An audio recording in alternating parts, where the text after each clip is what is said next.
What's going on?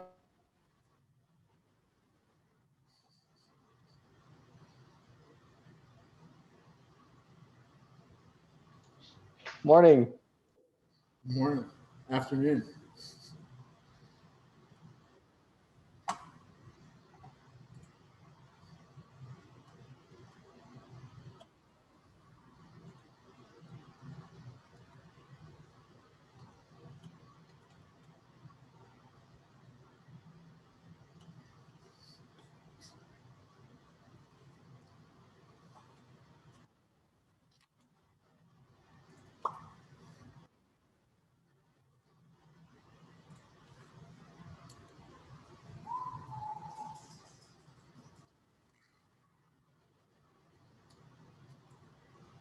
Noah looks like he's having a good time.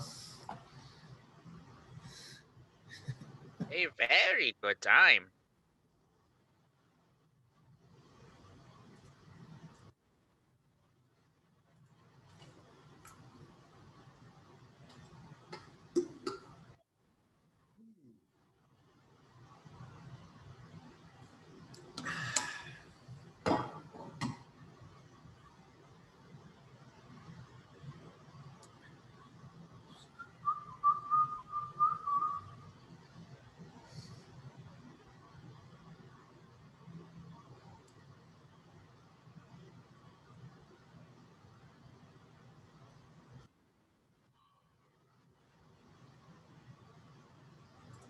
It is time.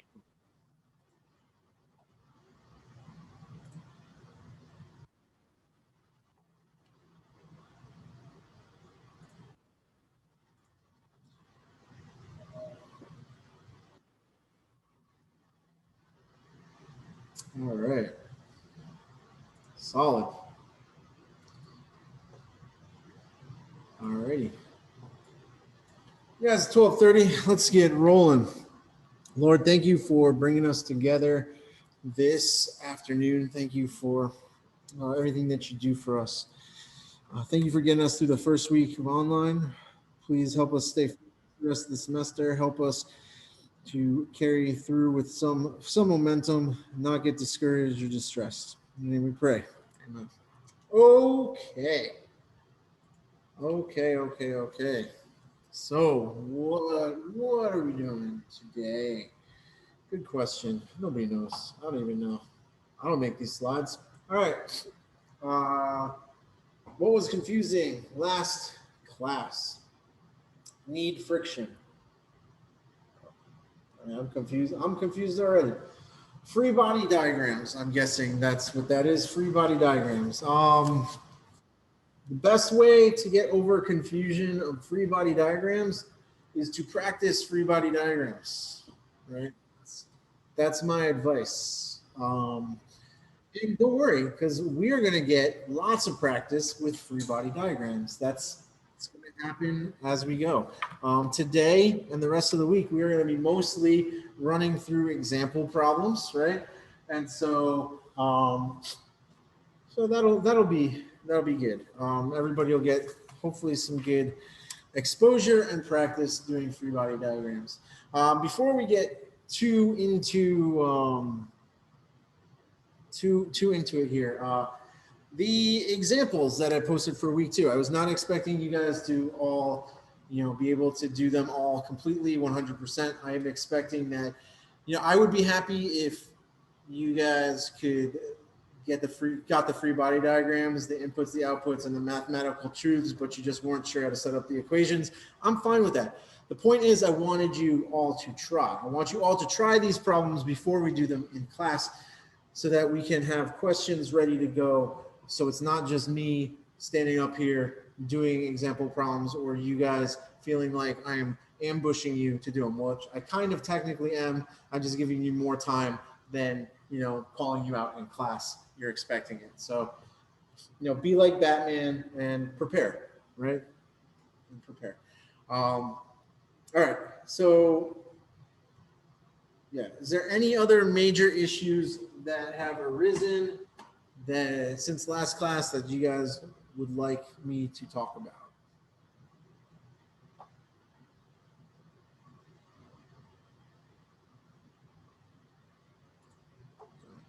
Cool. Oh, so that's not right. It's not. It's not already due. Why don't we put the right date there? This is due on 9/16/2020. All right, so that's due tomorrow night by midnight. Before I field any questions about the lab, we are going to end up doing an example problem that I think you guys will find very helpful for completion of the lab. So I ask you to just please hold for a moment, and we'll get there, I promise.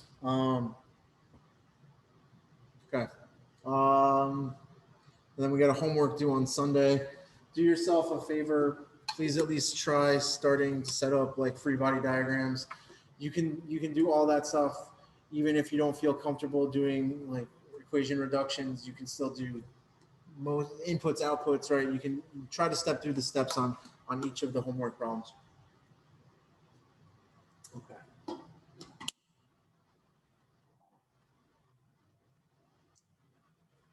All right. So it's game time, right? Let's go. So today is all about rotational mechanical, well, not all about. We're going to go over rotational mechanical systems. We're going to talk about parallel and series elements, and we are going to talk about how we handle nonlinearities for right now. And then we are just going to do example problems, right, for basically the rest of the week. So there's that. All right, so rotational mechanical systems. Just like translational mechanical systems, except with more rotation, right? So what's the difference, right? I went over this last week, but what is the difference? The difference is purely physical, right? A translational system translates. A rotational system rotates. Now I'm not going to turn it over. I'm going to spill my drink, and then that's not appropriate. Then I have to clean it up, right? Also, I'll become less caffeinated, and nobody wants that. So we still have an inertia element. We still have a viscous damping element, and we still have a spring element, right? We still have stiffness. They're just acting rotationally. So instead of talking about them in terms of displacement, right, we talk about angle, right? We're having angular displacement, right? Instead of moving translationally, we're moving angularly, right? For viscous damping, we're talking about angular velocity. For inertia, we're talking about angular acceleration. The only difference is physical. From a mathematical standpoint, we are just changing variables in and out. Instead of forces, we have torques. Instead of positions, we have angles. Instead of angular velocity or velocity, we have angular velocity. Instead of acceleration, we have angular acceleration, right? Those are the differences. So from a modeling point of view, there is no difference between the two types of systems, right? So let's name a purely rotational system that exists in the real world, something that purely rotates. I'm not talking about translating, just something that rotates. Do you guys have any idea? What is a purely rotational system? Sorry, what was that? A turbine? Turbine, right? At least hopefully, right?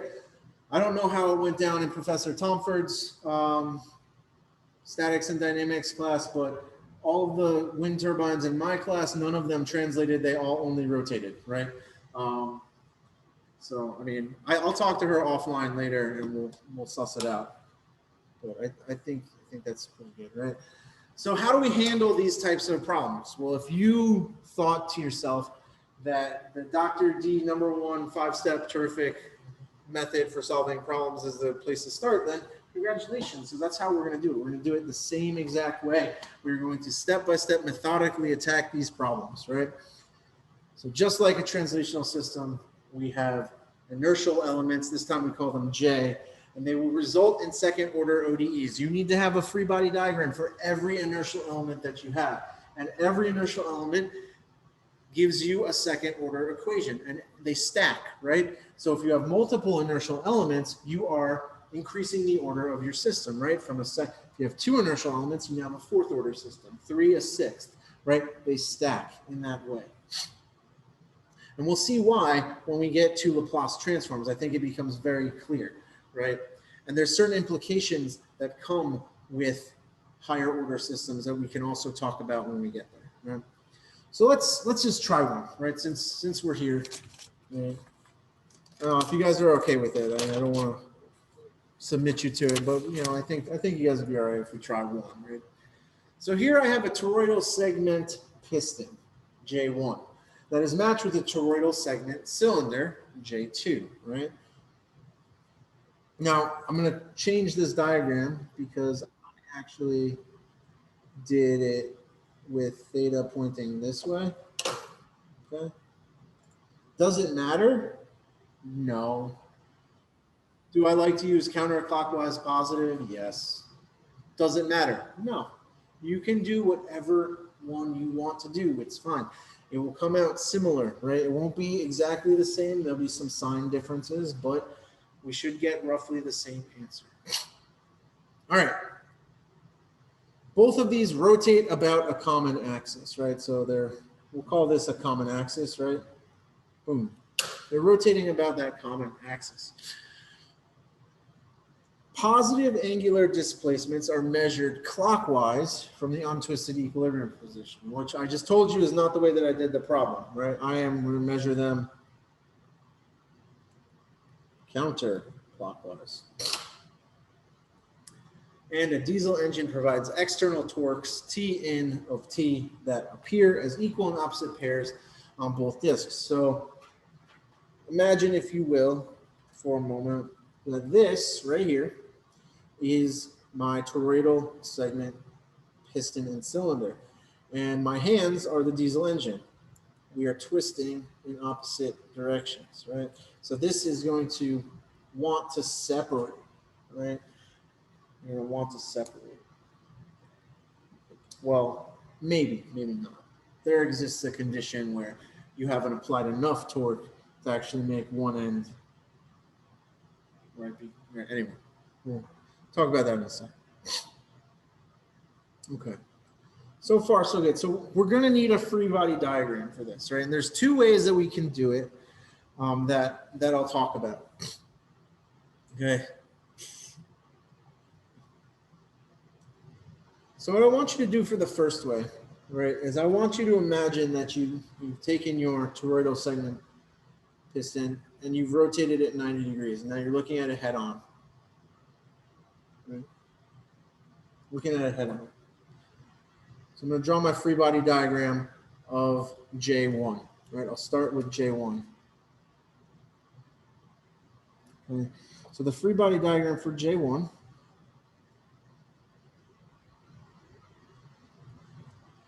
looks something like this, right? And I told you that I am assuming that theta 1 is positive that way. I've got some T in here. I was told that I have TB there, and I have a spring. Right? I have a spring TK. Okay. So let's go back and we're looking at this, right? Well, yeah, this is obvious, right? This is obvious that this would be this way, right? If I turn this 90 degrees, you can see that that's going to be rotating that way. What about the friction? Well, the friction has to oppose the motion. It doesn't have to oppose the input torque. It has to oppose the motion, right? Excuse me for 1 second. It has to oppose the motion. Which way is this moving? Well, I decided that this was moving counterclockwise, right? And if this is moving counterclockwise, then my damping has to oppose that motion. What about the spring? Why did I choose the spring like that? Well, we'll talk about that a little bit more in a sec, but essentially, if I'm rotating this counterclockwise, I'm going to assume that that's kind of opening up my spring, and my spring wants to fight that motion, right? And so I picked it to torque in the other direction to restore it, right? I'm going to use the same slide to position the free body diagram for J2, right? And I know you guys are like, man, these drawings are like serious. I know. Just some serious artistic skills. All right, so we're looking at this, right? And I'm saying, okay, well, that's theta 2. Theta 2 is going to move that way. Okay. But we know for sure that Tn is applied like that. That's from our schematic, right? Schematic, go back. We're on the back end. We're looking at it again. And so if I rotate this 90 degrees, now I've got this torque going that way, right? It's going the opposite direction of the other one. Another way of thinking about this, right, is if I were to stack these two things one on top of the other, right, I'd have the other cylinder behind it, right? And then you'd have that like that. But we're not going to have that, because that clutters everything. Okay.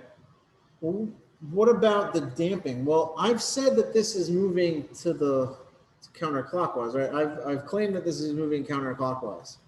If this is in fact moving counterclockwise, then something counterintuitive is going to happen with that damping.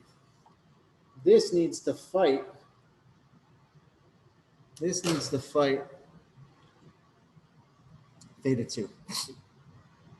It moves if damping is applied in the opposite direction of the motion. And then finally, we have our spring, right? And what's our spring going to do? Well, our spring is going to be equal and opposite to the other spring. Because they're connected, right? Because they're connected, and you're not going to have one spring moving in the opposite direction. Like you can't do that. That's not how it works. Now we're talking about the internal force in the spring. So what is this telling us? Right? We'll come back to it in a second. I want to show you the other way of drawing this free body diagram. And just to preface it, both of these ways are equivalent when we're talking about the free body diagram. Okay? Both of the ways I'm about to show you are equivalent. Okay, so is everybody comfortable, or at least okay, and sees how I generated this, right? Essentially, imagine, right, we're just simplifying our piston and our cylinder into separate entities, right? Each one has its own inertia, and then we're applying the torques instead of the forces that exist there, right? I have a quick question. Yeah. Why is TB going to the left or clockwise on J2? I'm sorry, Trevor, can you say that one more time? Sorry, you're good. Why is TB going clockwise on J2? Shouldn't it be counterclockwise if it's impending the motion, or did you? It's going against the motion, right? Theta 2 is pointing. Oh, from theta. I was thinking the torque as the direction of motion. Sorry, thank you. That's the part that's counterintuitive, right? A way of conceptualizing this and thinking about this is that we haven't applied enough torque for that inertia, right? To really to have it spin without slipping. Gotcha. Okay, cool.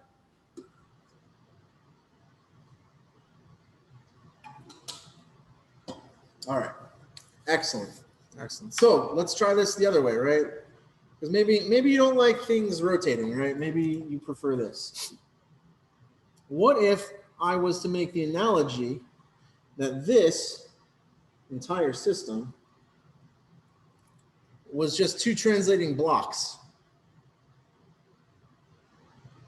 Okay. So I would have some torque in equal and opposite directions, right? Because I had one that was positive and one that was negative. Okay. I would say that position is changing this way. I've got my spring,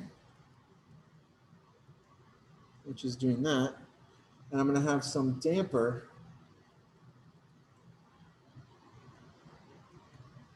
that's doing this. Both of these are equivalent, right? So how did I go from one to the other, right? Well, if we go, another way of thinking about this is if I redrew, right? If I redraw this as a linear system, right? I've got some damper, right? And this is going to connect to a mass. And the mass has a spring in between it, right? Connected to another mass. It's connected to yet another damper that's connected to the wall. And I am pulling on these masses equal and opposite.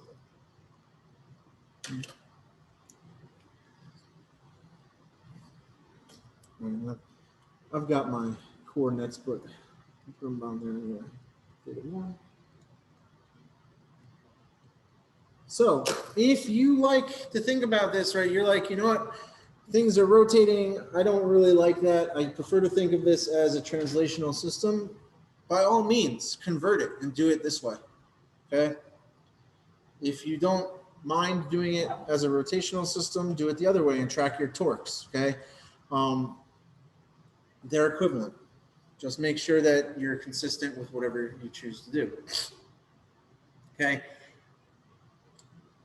I want to talk about this spring, right? Because I have chosen this spring to be what? Is this spring in tension or compression, the way that I've drawn it?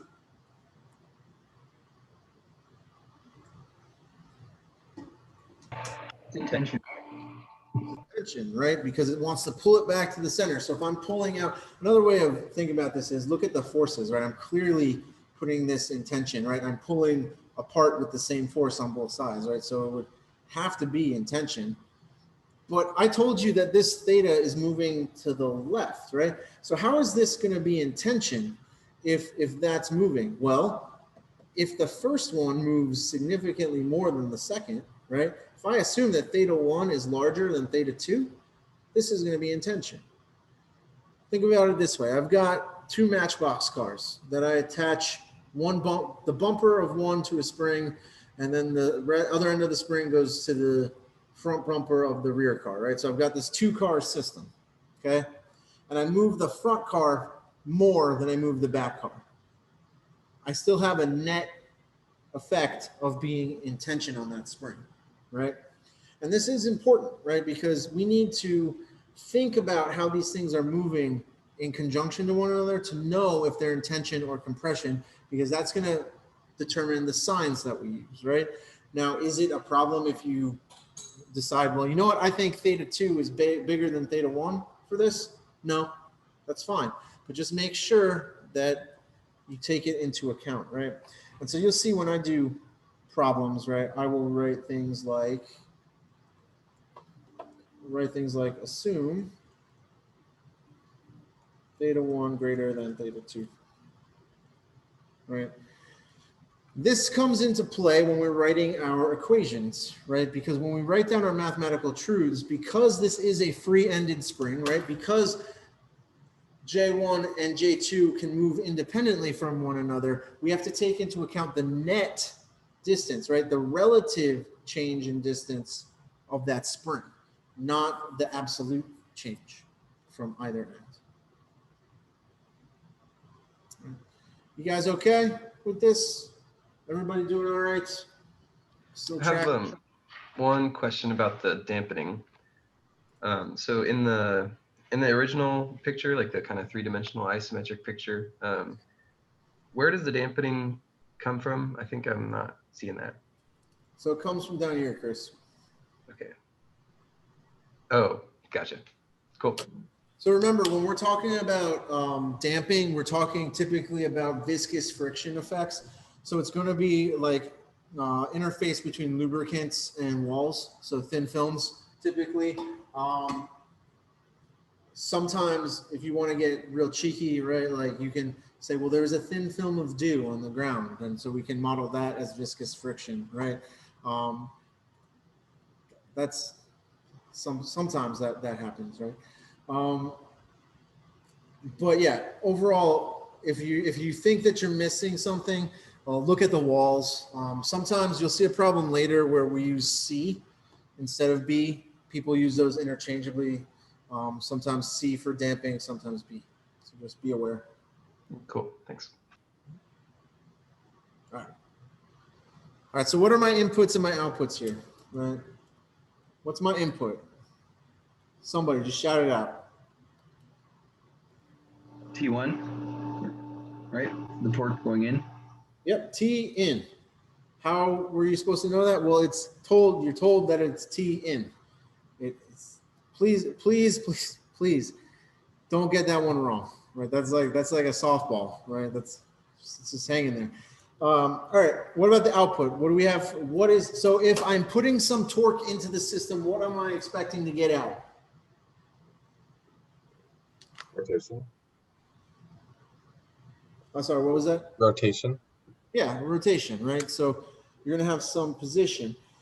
However, there's actually two outputs, right? Depending on what you're looking at, you have theta 1 and theta 2. Now, another way of thinking about this, and we'll get into it a little bit more later, is we can break these down into global and local inputs and outputs, right? Globally, we are concerned with, I put in T in and I get theta 2 out, right? I put something in and the back end turns, right? But in this one, it's a little different because you've got both ends turning. So really it's both inputs, both outputs, right? But if you break this down, right? If you're breaking this down and looking just at J1, well, the input is T in, but the output of J1 is theta 1. And if you're looking just at J2, well, we've got T in, but you also have an input from theta 1, right? So theta 1 and theta 2 actually act as inputs on a local scale. Well, we'll worry about that later. It's not really a huge idea for now. There's another problem today where it's a little bit more apparent. All right, mathematical truths. Well, it's a rotational system. We're not translating. We're going to say J theta double dot. Okay. I've got damping, so there's B theta dot, and I've got stiffness, so that's K theta. Is it K theta in general? But it's a free end spring. And I told you this would come into play because I have assumed that this is in tension. It is theta 1 minus theta 2. Because in order for it to be in tension, theta 1 has to be larger than theta 2. If I had assumed compression, it would be theta 2 minus theta 1. I have a question. Yeah, Blake.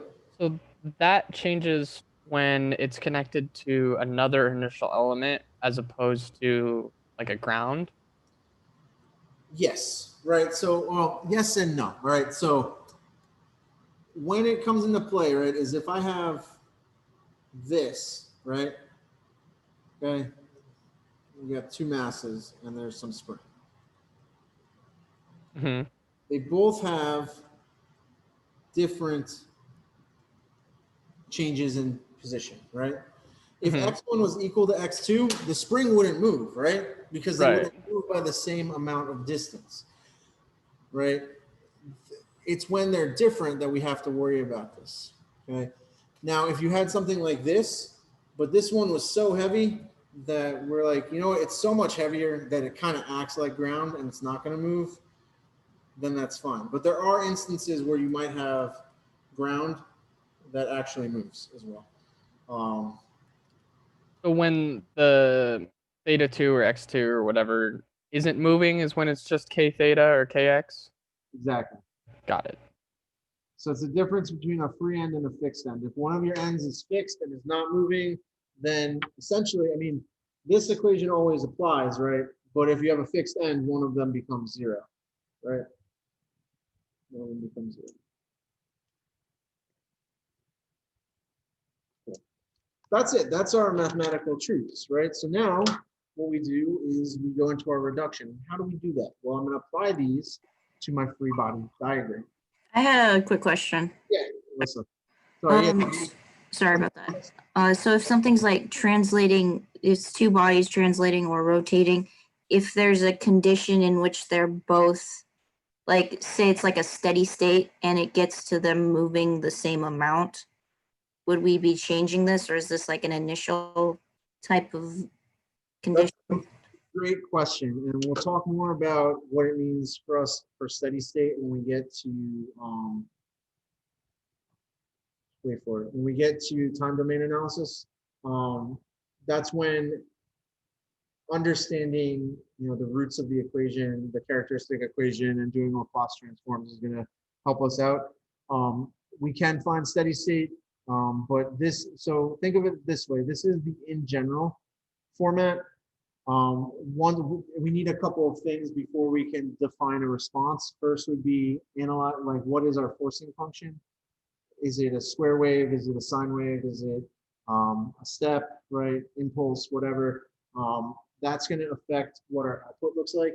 So we need to, that's a good question. We'll get there.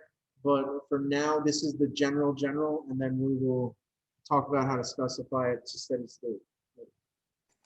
Thank you. All right, cool. So let's start from J1, right? So we're gonna start J1 here. J1. All right, so let's go back to the free body diagram, right? Because everything comes from the free body diagram. I'm gonna go from this one. I personally, my brain likes to use this one for rotations. You guys, again, use whichever one makes more sense to you, right? Just make sure you have something. Have a free body diagram, okay? That's the important thing. So if I'm looking at this and I have positive rotation going counterclockwise, and I want to sum my torques. Well, I've got Tn, that's positive. I've got negative Tb and negative Tk. Those are the sum of my torques, right? Now I didn't draw my Kd, right? If I wanted to, it would look like this. And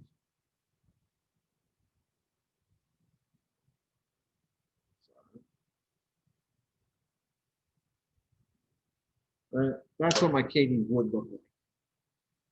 It's not really super important here, right? What's more important is that free body diagram, right? Because that's going to tell me all the sums of my torques. All right, so let's go sum our torques. Let's see what happens.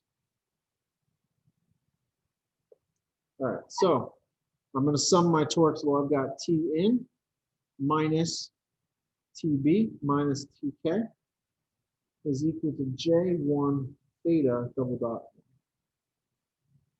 Okay. Well, I know Tb and Tk, right? We just talked about that. Yeah, Jeremy, what's up? So why is TB negative? Is it because of the right-hand rule?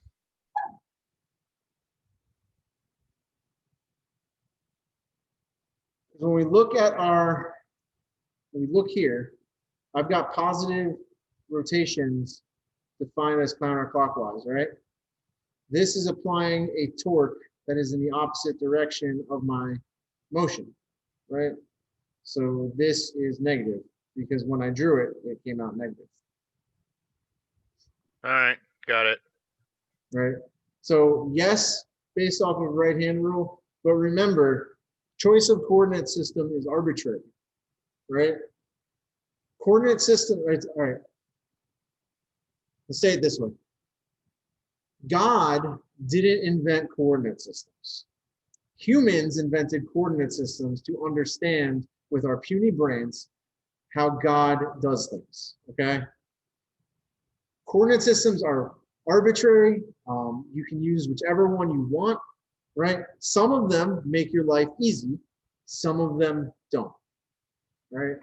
But my hot take on coordinate systems, I guess. All right. Sorry I have to do that slow, but if I go too fast, it does the, it's like when a magician pulls the tablecloth out from under you and then both slides are left on top of each other and you can't move. So it happens. All right. So Tn minus Tb minus Tk, right? Well, I'm going to rearrange this so I have all of my thetas on one side, right? I'm going to also plug in my guys here, right?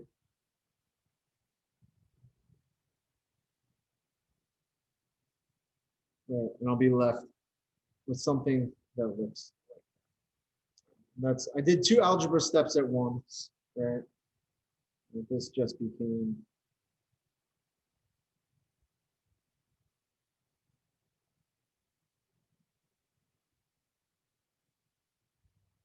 right, that just became that. That's it. And if you can get that to that point, you just found equation 1. We call that equation 1, and then that's what we're going to do. Now, there will come a time when you're going to see that equation and you're going to be like, I really need to multiply through by k, and because it's going to make taking a Laplace transform easier. And that's fine. And we'll do that later. But if you did this and you got to here, I would be happy and you would get points. So the exchange would be completely, right? Except it's not, because you have to do this one more time for J2. Right? So I'm going to, yeah. On the second part, it says T like equals T in, and then what is that? Is that? This is my symbol for equation 1. Okay. Triangle, and then the number 1, and then a triangle. Got it. Thank you. Yep. You'll see that quite a bit. Right? That's how I keep track of stuff, just for personal stuff.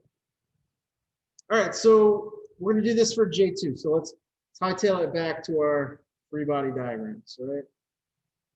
Here, well, let's look at it on this one, just because I don't feel like going back one more, and to show you that it's relevant. So what do we have on this? Well, I've got negative Tn, right? Because it's going opposite the direction that I've designated as positive. I've got negative Tb, but hey, I've got positive Tk here, right? I've got positive Tk here. Okay. So if I'm going to sum my torques, it should look like something like negative Tn minus Tb plus Tk is equal to J2 theta double dot. So that's what I'll write down. So I'll write down, right? Yeah, negative T in minus TB2. It's not TB2, it's just TB.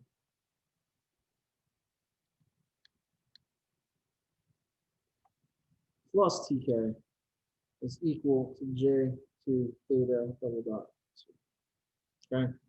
So we will algebra and simultaneously plug things in, kind of like last time. 2 plus b theta dot 2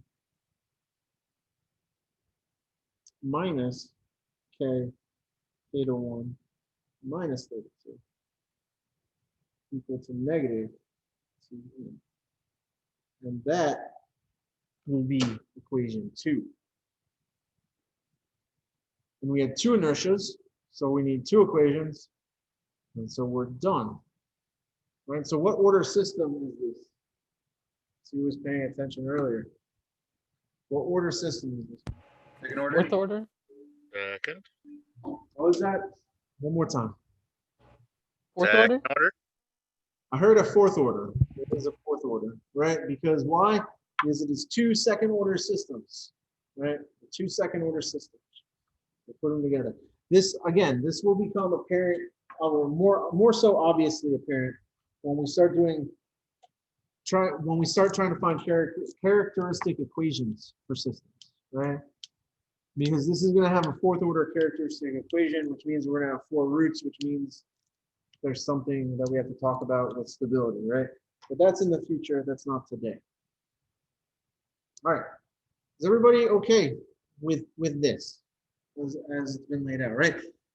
Rotational systems, they're not more difficult than translational systems. They're not.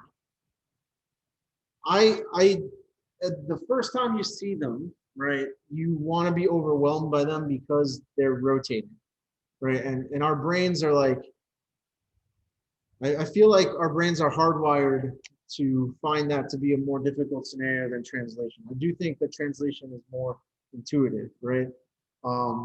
However, this is not different, right? Our process is the same. We do the same things, and you know we can get to the outcome. You guys have any questions?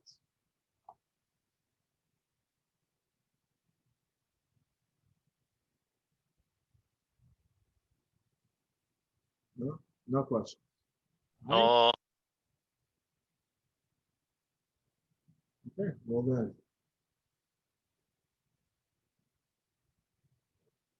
Nope, not going to do it. Not evaluating anything. All right, well, let's talk about parallel and series elements. All right, let's talk about parallel and series elements. All right, so parallel and series springs. So I'm about to say a bad word and I apologize, right? But like in circuits, mechanical design elements can be placed in parallel or series, right? And I know that there's an inversion to circuits, and that's not okay because circuits are literally in everything. And we can model mechanical systems in similar ways. All right, so we can place springs or dampers in parallel and series, and both have different outcomes, right? Different outcomes. So if we're using a circuit analogy, what electrical system element does a spring behave like? Now, I'll give you two hints, right? The first is that it is designed to store and release energy. But the second hint is that when you draw it in a circuit diagram, it looks like a spring. A resistor? No, Trevor, no. Not a resistor. Inductor. An inductor, there it is. It's an inductor, right? We're going to treat it like an inductor. Right? Why is this relevant? Well, it turns out that if you have a bunch of springs in parallel or in series, you can collapse them to have an equivalent stiffness, right? And inductors have an equivalent inductance. So imagine for a moment that a force is applied in such a manner that I have two springs and they undergo the same displacement. So I'm pushing down on top of this with a single force. Both of those springs are compressing the same distance, right? But they absorb a different amount of force, right? Because they're not the same spring constant. There's K1 and K2. These springs, as shown in figure A, are said to be in what? Are they in parallel or are they in series? Parallel. Indeed, parallel. You know how you can tell? Because they're parallel to one another. What is an example of this actually in real life? All right, so show of hands, you can use reactions, whatever. How many people here have seen the movie The Goonies? Okay. In The Goonies, there's a scene where Brandon is doing his chest exercises using that thing, right? That super 80s exercise band, right? Which is just like 4 or 5 springs that are in parallel, okay? And then they tie them up with it. So anyway, how do we determine what the equivalent stiffness is? Well, if they are in parallel, springs are in parallel, we just add them. Just add your K's, right? K1 plus K2, right? Our K equivalent, KEQ is equal to the sum from 1 to n of K I, right? So we just add as many as we have in parallel, okay? So now that actually makes sense why you would have the more of those springs that you have in parallel, the harder that exercise contraption is to move, right? Because you're just increasing the stiffness by adding more and more springs in parallel. What happened there? No thanks. All right. So now let's imagine for a second that I've got 2 springs stacked as such in figure A, right? And I'm applying a force, but each one has a different displacement, okay? So these springs would be in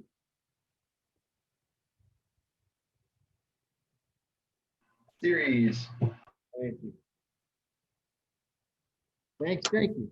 And if springs are in series, then what are we going to do? Well, we're going to use the reciprocal rule to form an equivalent stiffness. 1 over KEQ is equal to the sum from 1 to n of 1 over KI. Now it's important to remember if we're doing this, 1 over KEQ is equal 1 over K1 plus 1 over K2 plus 1 over K, right? But if you just wanted KEQ, you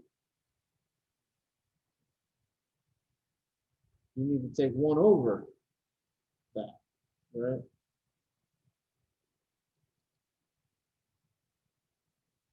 And so don't just find 1 over KEQ, find the actual KEQ, right? Find the actual KEQ.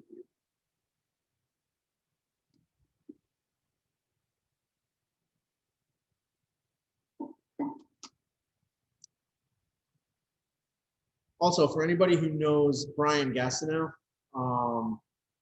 this is pretty funny.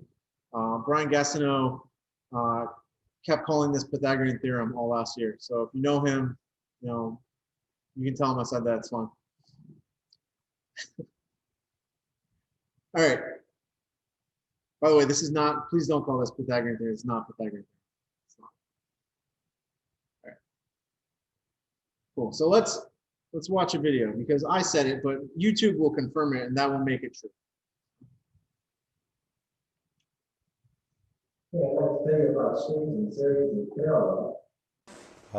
Let's start out with series. Series just means that they're one right after the other. And we want to be able to develop what the effective spring constant will be of the combination of these two springs. So we can treat these as though they're one spring with a particular K called the effective spring constant. Okay, so what we're going to do is we're going to put a force here of F. And when you put a force here, that force is throughout each spring. So the force is the same here as here as here. It's all the way up and down the spring.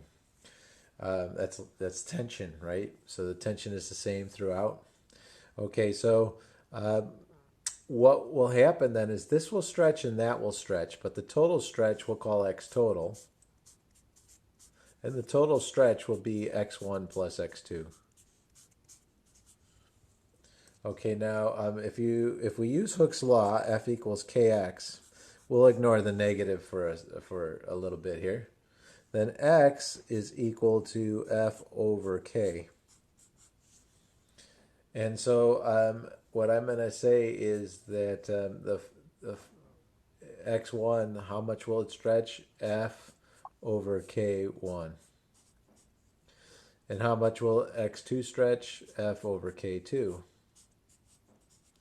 And so if we wanted to replace that with one spring that had the same spring constant as this combo, that would be F and that would be K effective. Okay, well, the F's can cancel out. And so we're left with is effective is equal to 1 over K1 plus 1 over K2. If there were more, you'd just have plus 1 over K3 and so on. So they add like resistors that are in parallel. So they're kind of the opposite of resistors. When resistors were in series, they added, but when they were in parallel, they had the 1 over R equals 1 over R equivalent is equal to 1 over R1 plus 1 over R2 plus 1 over R3. Sometimes this is called K equivalent too. All right, let's take a look at springs in parallel. Okay, now these springs are in parallel. See how they're parallel to one another? And I'm going to put a force on here. Okay, well, when I put that force F on there, this is going to divvy up that force. And so like this will pull back and this will pull back with F1 and F2, let's say. So the forces... the force that I will have to pull, if I'm pulling these springs, I'm going to have to match this force and this force. Think of this as one person and another person. If they're both pulling with 4 newtons, then I'm going to have to pull with 8. And so if this person's pulling with 4 and that person's pulling with 4, I'd have to pull with 8. So F total is equal to F1 plus F2. And if there were more, you'd say plus 3 plus 4. I'll just do 2 for right now. Okay, well, but that's equal to Kx. So K effective times X is equal to K1 times X1 plus K2 times X2 plus, and we'll put more on if we need to. Okay, well, if this bar stays straight, then we're going to assume that when you pull, you stretch this the same as this. We're just going to assume that. And so you have to get this equation. And so when you do that, the x's are all the same, so they can cancel out. So K effective is equal to K1 plus K2 plus, and so on. This is for series. This is springs in series. So they just add up. They're kind of like resistors in excuse me, I misspoke. This is for springs in parallel, and it's the same as resistors in series. Okay. All right. So I think we get the point there, right? So I ask you guys a question. Which equivalent stiffness, K and Q, is larger? And which one is larger, given that each of the systems uses the same number of springs with the same stiffnesses for each of the springs, right? So is a system in parallel have a larger stiffness, or does a system in series have a larger stiffness? What do you guys think?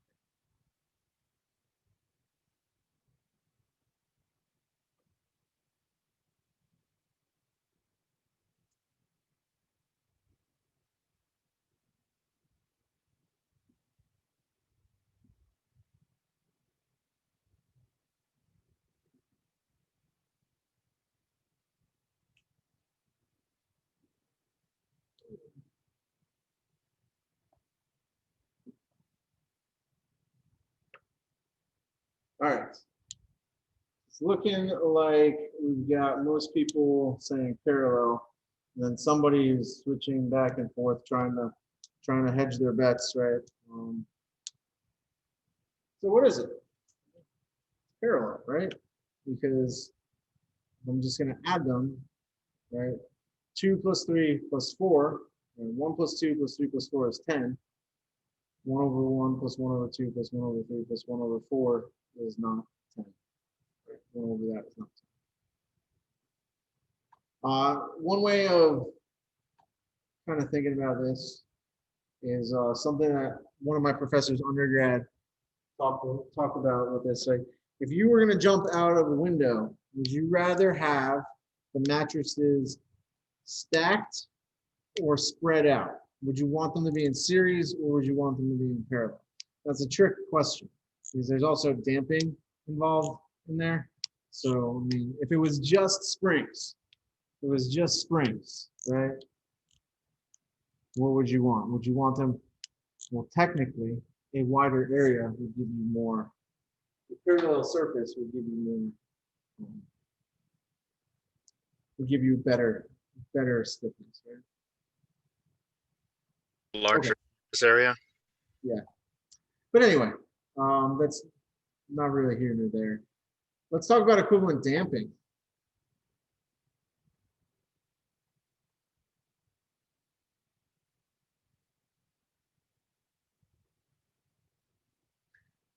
All right, so if we're using our electrical system analogy, the damper behaves like what?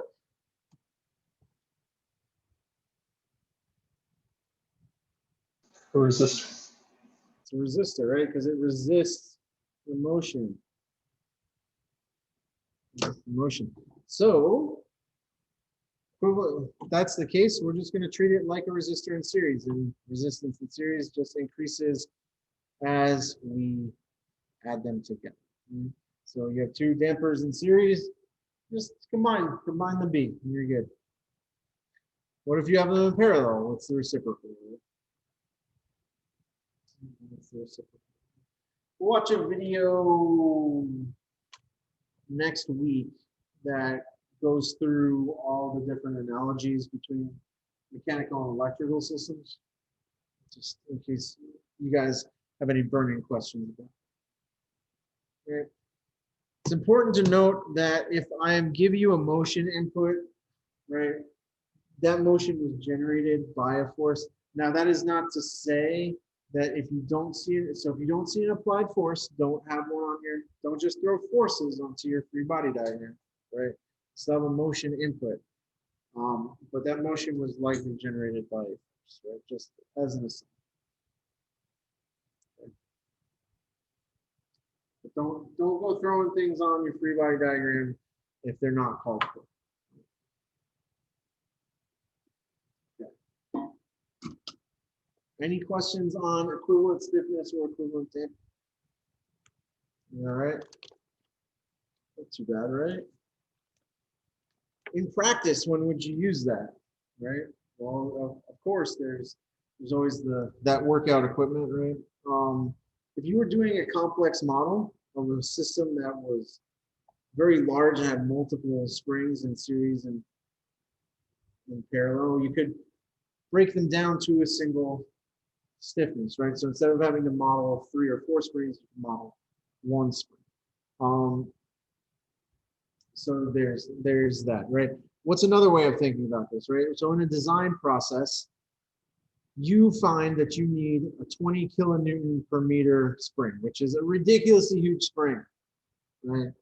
Ridiculously big, 20 kilonewton per meter, right? So that's a giant spring, okay? But the place that sells the springs doesn't make those because that would be ridiculous, right? So instead, you could get a bunch of lesser springs and put them in parallel, right? And then they should give you the same stiffness, okay? So if you have to make design changes on the fly and you know what stiffness or damping you need, you can use parallel and series combinations to achieve the same thing, right? You can also use this, right? Springs in series to decrease force, or springs in parallel to increase stiffness, so we increase force. So you can use these as force multipliers as well. So just think about that. Questions? Everybody good? I have one. Yeah, go for it. What would like a rotational damper in parallel look like? Rotational dampers in parallel. That's a good question.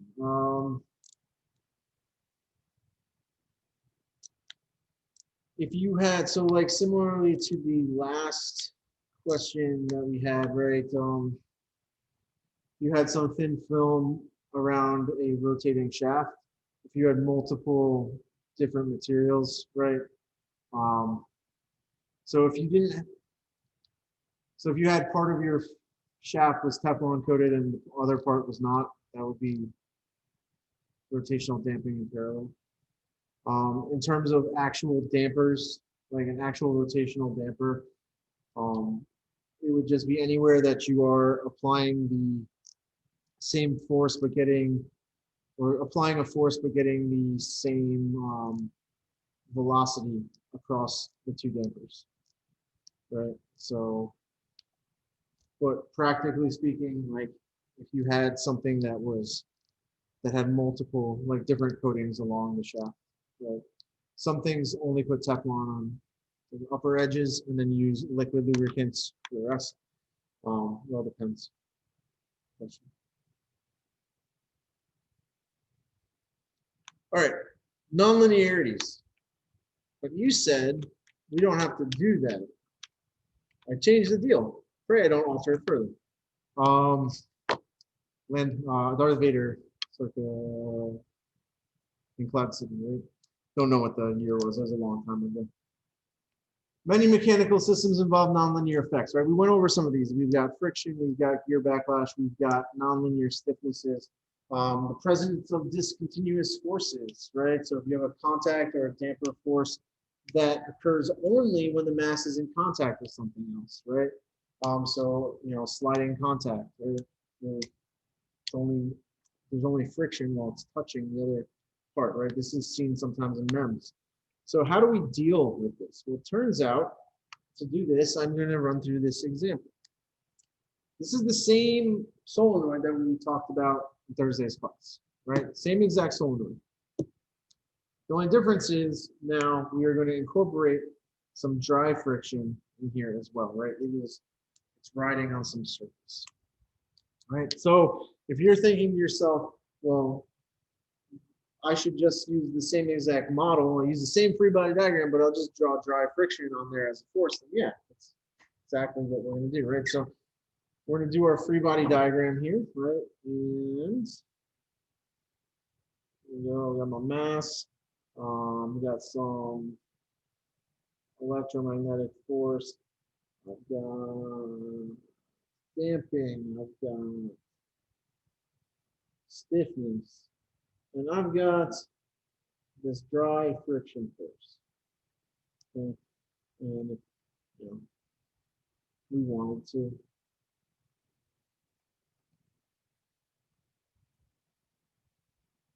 So that's what we're working on.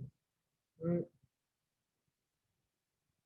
Again, this is the same exact model. We're just adding the effect of dry friction in here, right?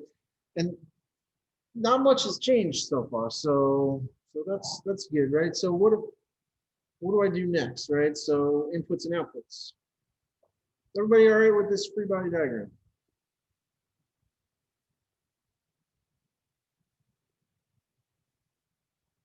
Everybody all right with that free body diagram? You're doing okay.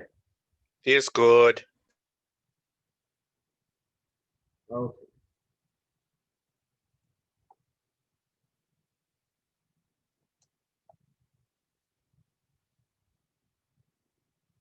What are my inputs?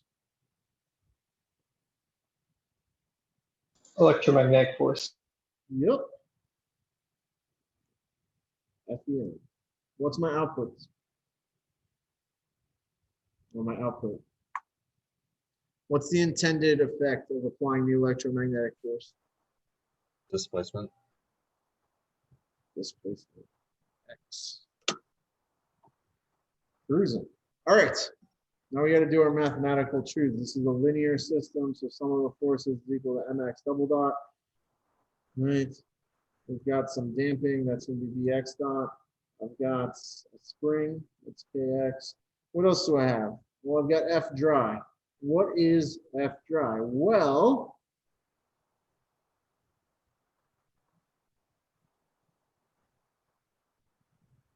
it's this. It is the magnitude of F dry times the signum function of X dot. What is the signum function? Well, let me draw it for you.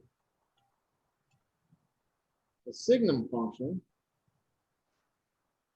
or sine, as it is called in MATLAB, is a discontinuous function that returns a -1 if the sign of the value it's evaluating, the sign of what it's evaluating is negative, and a +1 if the sign of what it is evaluating is positive. That is a signum function. That is how we define dry friction, Coulomb friction. Okay. So that's great, but it's nonlinear. So what does that mean for us right now? Well, not a whole lot, right? Not a whole lot, because why? Right, well, because I can take these and I can still make my model. When nonlinearities are going to come really into play is when we want to evaluate our model, right? Because we're going to find it difficult to evaluate a nonlinear differential equation, right? But we're not there yet. We can still reduce our model. We can sum our forces, right? So if we sum our forces, we get our electromagnetic force minus our spring force, minus our damping force, minus our dry friction is equal to mx double dot, right? I will rearrange these things and substitute some values.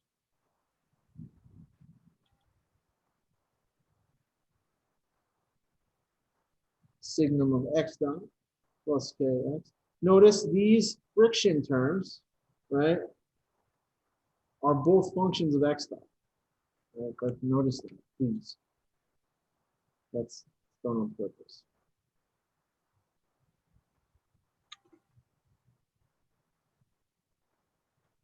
That's our model, right?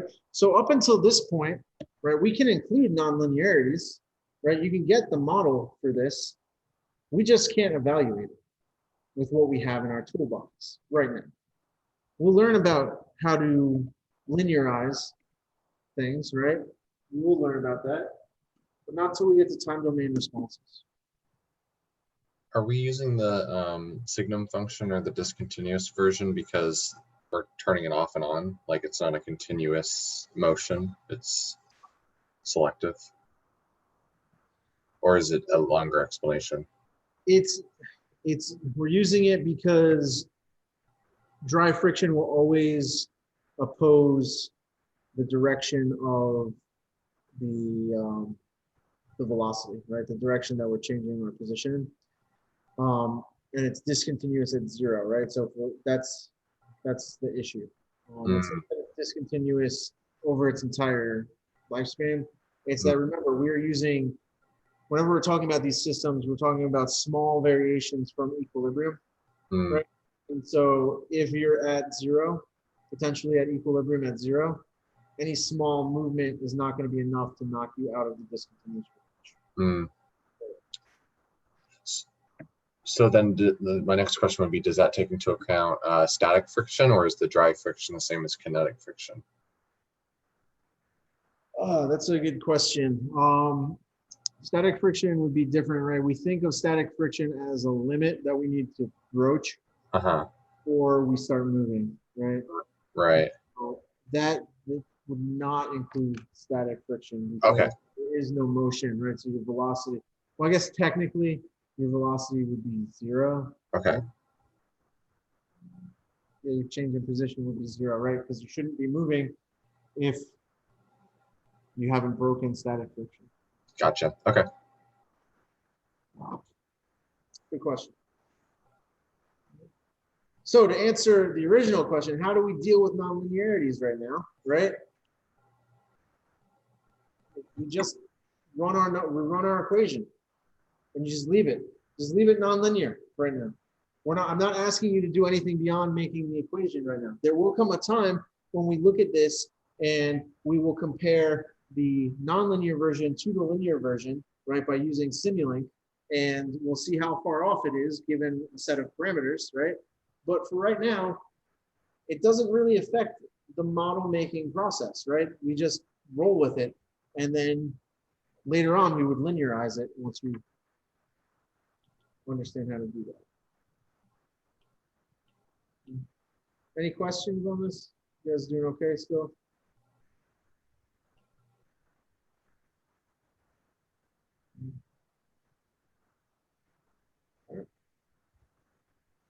If that's the case, we'll do some problems. I'll do this one, and then after this, we're going to jump into the fancy week 2 example problems worksheet that I posted on the Loud Clouds.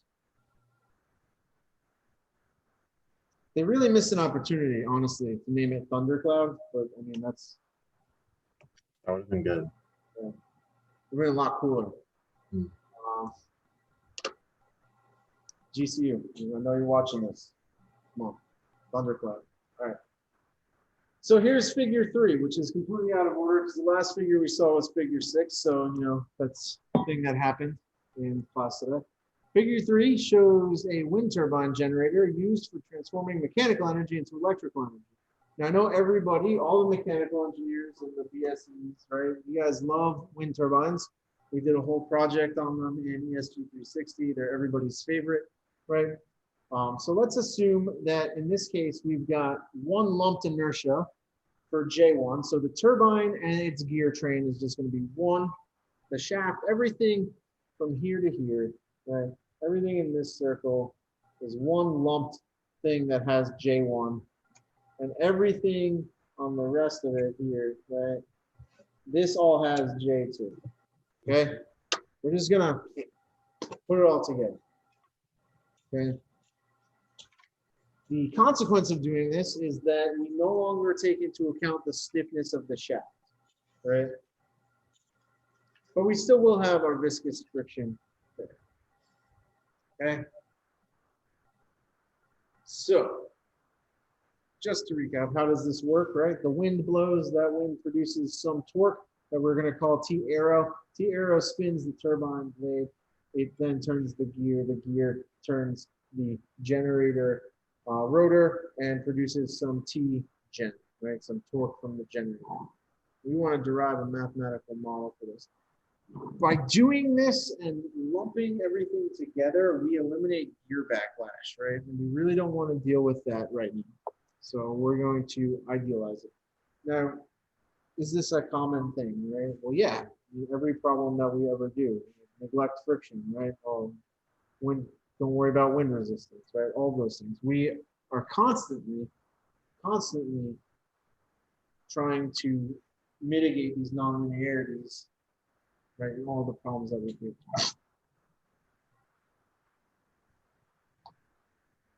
I'll leave that up for a second. Sorry, so we're gonna do our free body diagrams, right? Do our free body diagrams. We'll need to, in this case, we're gonna assume that everything is working in concert, right? All right, so free body diagram, right? We'll call this one J1, right? That's the big guy. We'll call this one that I'm going to put over here J2, and that'll be the smaller here, right? So it has J1 with some radius, we'll call it R1, and this has a radius of R2. This is J2. Where did they come from? Well, since we consolidated everything, we're going to assume that this is the gear. Right? That each one of these is the radius of the gear that it represents. Why? Because that's where the interface between the two halves of the system is happening. Right? That's where the interface between the two halves of the system is happening. And so what do we have? We've got T arrow, right? I've also got T gen over here. I'm doing these concurrently. All right, well, I'm going to say theta 1 is this way. And I'm going to do something here. I'm going to say theta 2 is this way. Is that okay? Is that okay for me to switch the sense between free body diagrams? Yeah, it's fine. Coordinate system is arbitrary. Yes. Where we were called out, there was a damping called out, right? On both of these. The damping was called out. All right, all right, all right. Am I missing any forces?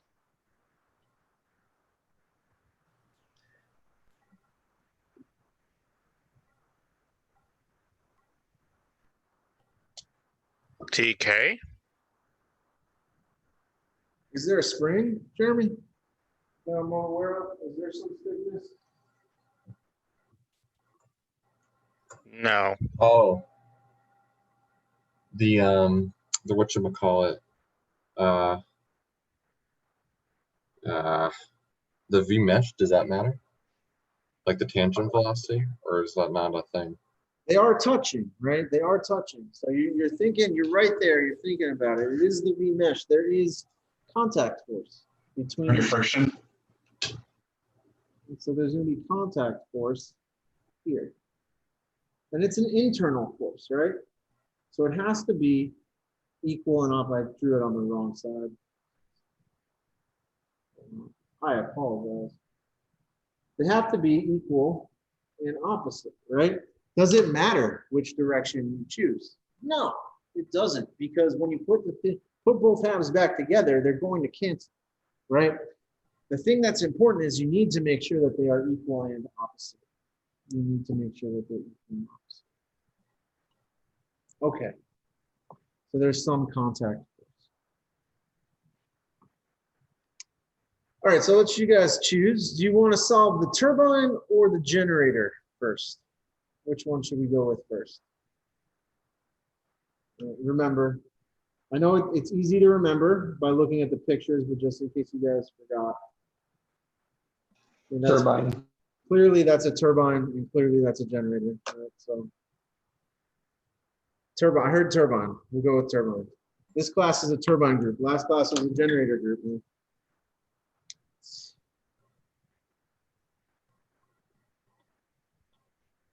Oh. There we go. Inputs and outputs, right? My inputs, well, T arrow. My output, what do I want to get out of this? T generator. Yeah. Right. I want the wind to blow. I want to create a torque. I want that torque to produce a more different torque, right? And give me power. That's what I want. And that is a technical term. A more different torque is a technical term. Fantastic, right? Fantastic. So now what? Now what do we do?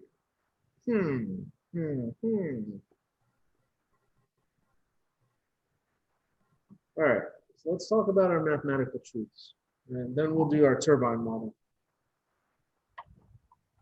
So as we discussed earlier, right, when you said what is a purely rotational system, and somebody said a wind turbine, right? I believe it was Noah. We should probably use rotational equations, right? So we're going to sum our torques. That's going to equal J theta double dot. We've got T sub B is equal to B theta dot. We don't have anything else though, right? Those are the two things that we have.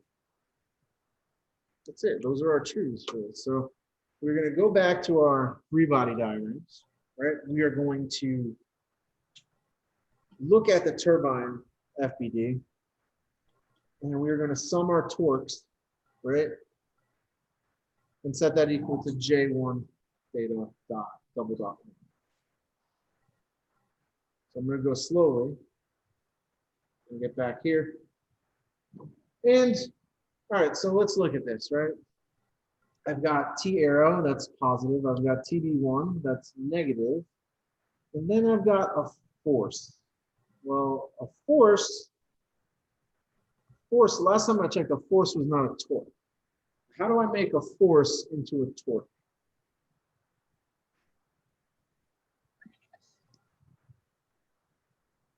Yeah, what you said. Taylor, I don't like the way that you're like your tone in this chat. Okay? But yes, you're correct. Radius. Right? What about it specifically? Well, remember, a torque or a moment is a force times the perpendicular distance it is away from the axis of rotation, right? And so that contact force is generating a torque times R1. And so if we start doing this, right, and we're looking just at the turbine, we'll get what? Well, let's sum our T arrow minus TB1 minus FCR is equal to J1 theta double dot.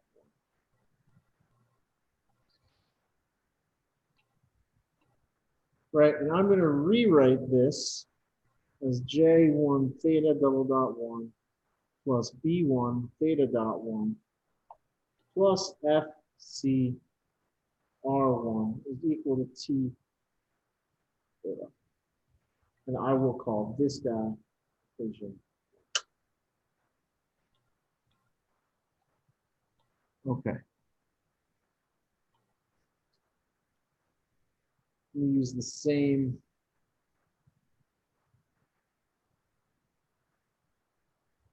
slide, and we can talk about the generator. And rather than going back, talk about the generator, I'll trust that you guys have the free body diagrams in your notes. Okay?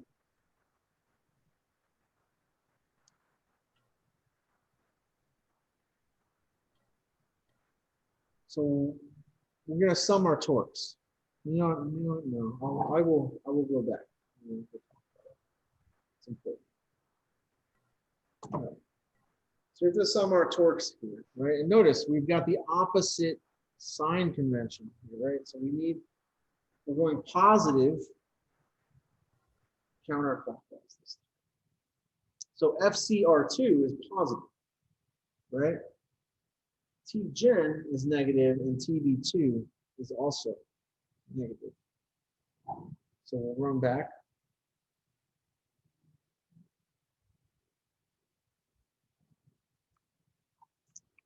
And we'll say, well, for this, we're going to end up with FC R2 minus TB2 minus T gen equal to J2 theta double dot 2.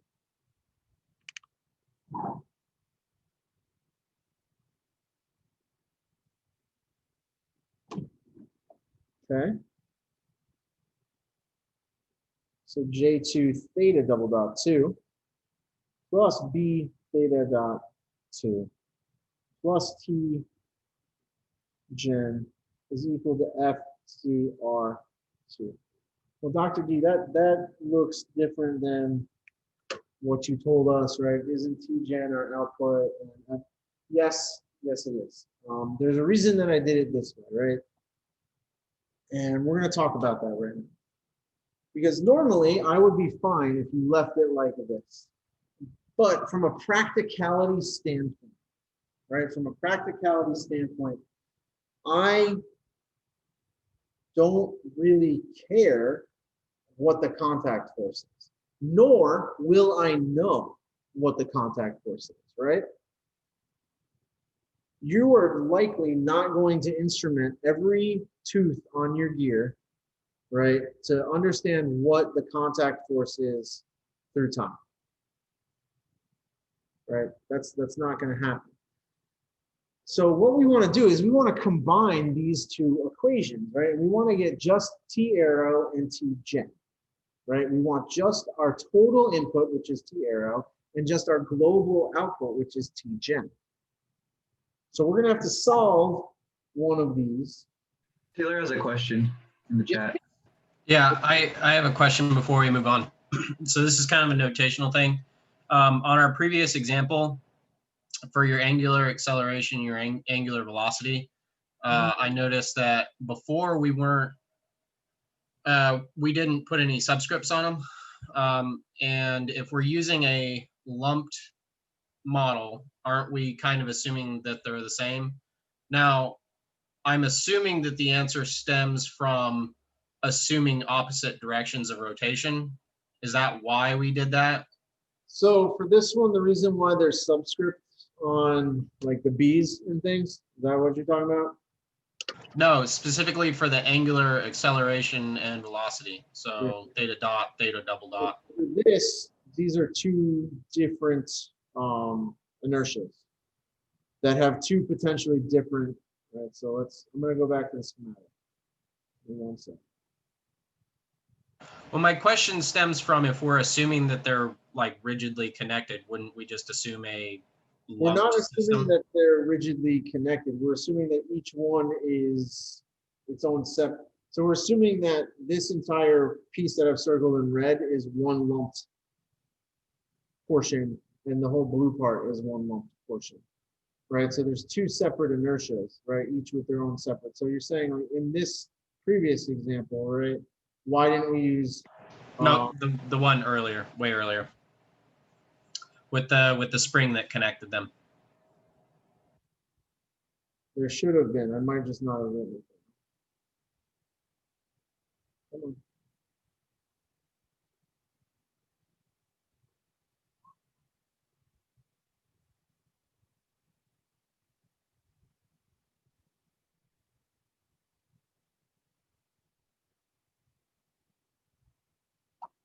What about this one? Yeah, I guess I was mistaken. So when I write my truths, you'll notice that I don't typically write the subscripts. That's because I try to keep it general, except for when I have free ends. When I have a free end spring or damper, I will keep my subscripts in there so I don't mess it up later. But in general, yeah. Anytime you have more than one inertia, you're going to have subscripts dealing with whatever. Okay. It all depends too, right? You could be told, well, we'll go back to the schematic in a second once we get there. You could have your schematic tell you, that like right here, we've got theta 1 and theta 2. If those are both theta 1, you would know that they moved through the same angle. It wouldn't make sense because they're geared, right? But the schematic kind of hints at what needs to be subscripted and what doesn't. But a general rule of thumb is that whatever inertia you're using should have its own subscript. See, that's what happens. This is what happens when you move slides too fast.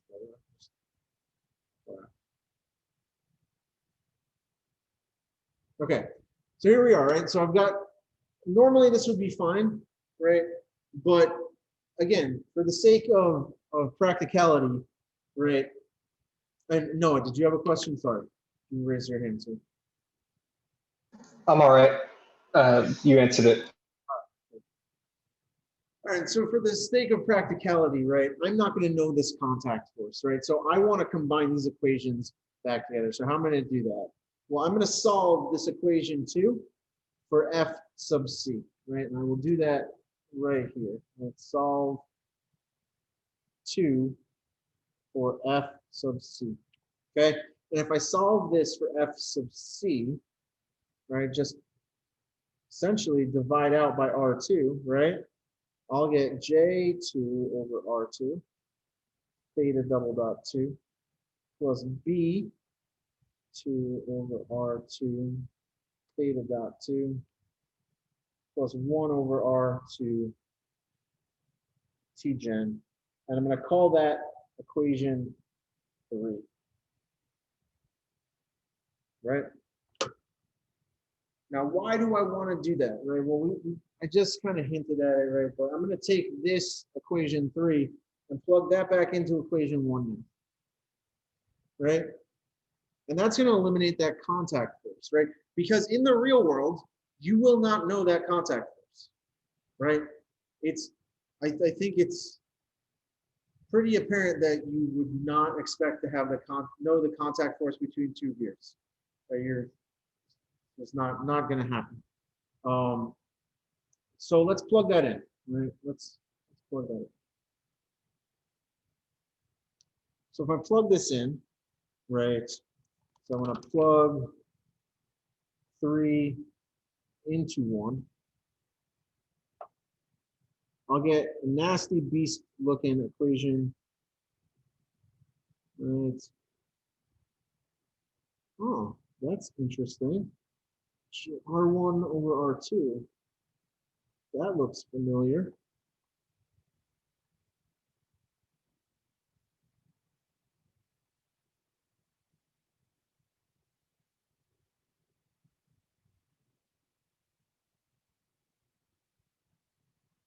Okay. Yeah, I mean, you could call that 4 if you wanted. Yeah, sure. Let's call it 4. It's not confusing. Okay, well, that's cool too, right?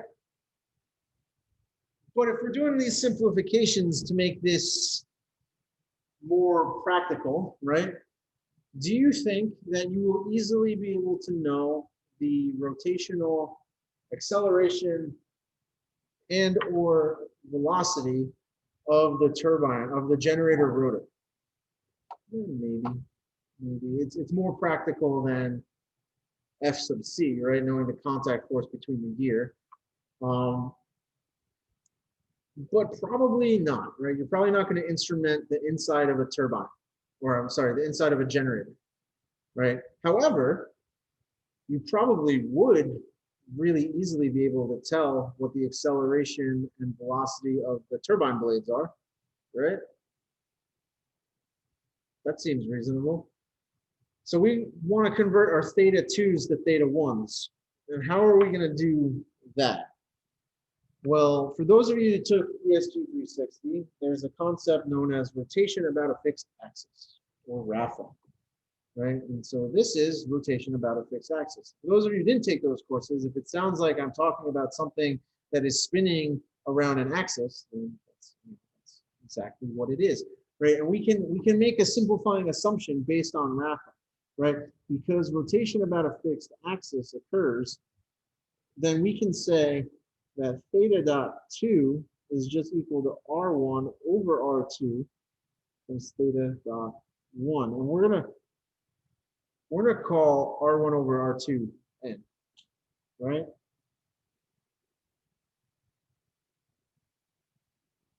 Let's call that n. This is kind of like our gear ratio, right? So that's interesting. That's interesting. So you're saying that everywhere that I have a theta dot 2, I can plug in R1 over R2 times theta dot 1. Yes, that's what I'm saying. But what I'm also saying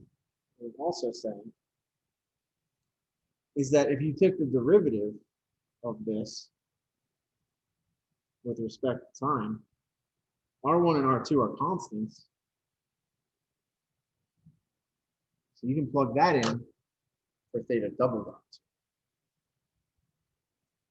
Then this starts to fall apart, right? So if I plug all of those things in, well, we said R1 over R2, right? That's just what we're calling n.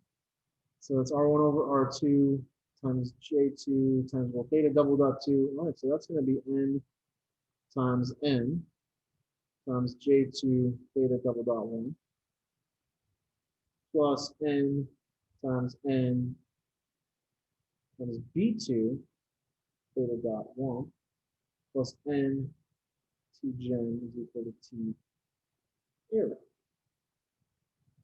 Okay.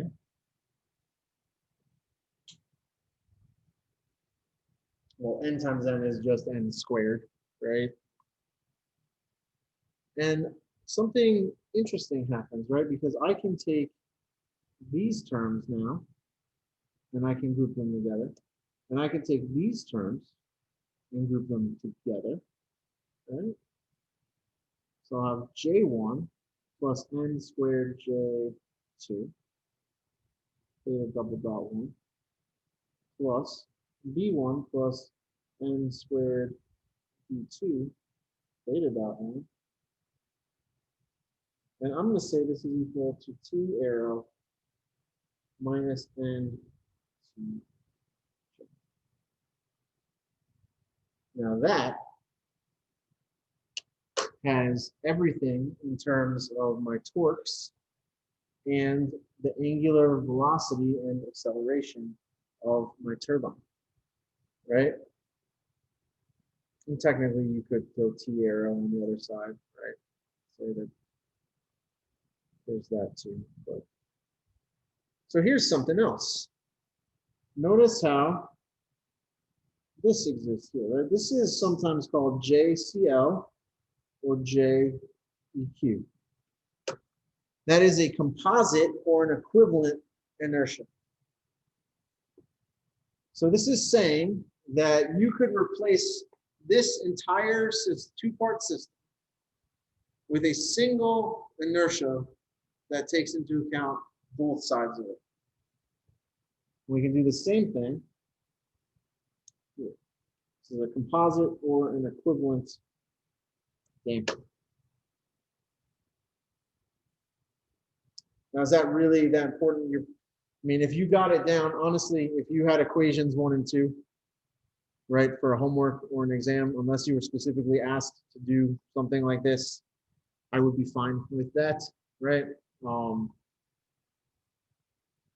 But this is nice, right? Because now, instead of me having to deal with, right, so this is nice, right? And we're not going to bear the fruits of this until we get to Laplace transforms, right? Because now you can make a transfer function for the output of T arrow and T gen, right?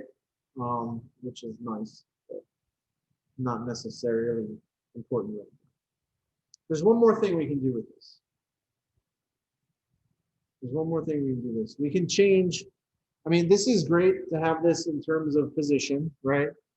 But I'd rather know the velocity, right? I'd rather know the velocity. So I can change the dynamic variable, which I won't do on this slide. So I can change this dynamic variable, right? What does that mean? So let's go ahead and say, I don't want to do this. I'm going to do it up here. So if I want to change my dynamic variable, I've got JCL times theta. Well, I want to do this in terms of omega. Omega dot 1 plus BCL times omega equal to TRL minus N.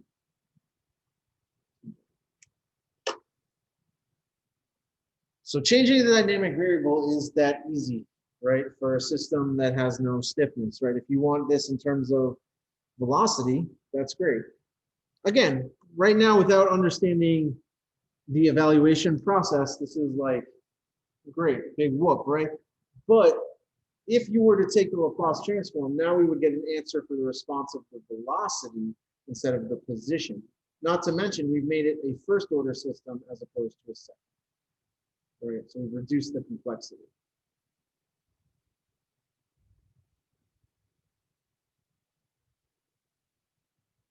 Hey, Sean, it's for your issue.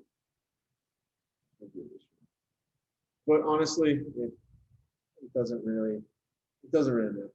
You can really pick whatever you want. Variables are just variables. Okay. Cool. You guys have any questions here? Doing all right? So it was a little bit different, right? It's a little bit more involved. We had to do, well, I mean, we did a little bit more, right? We could extend what we've been doing and really get down into it. Again, the fruits of this are going to be born when we get to Laplace transforms, right? And doing something like this might be, changing dynamic variable might be really helpful when we are doing that. Okay.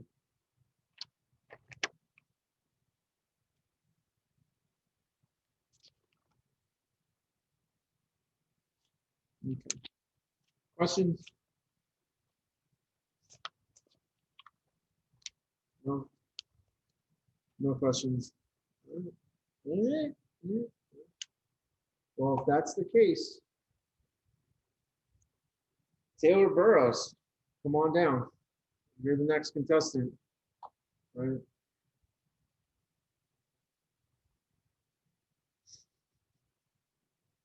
I mean, booed yourself. It's not.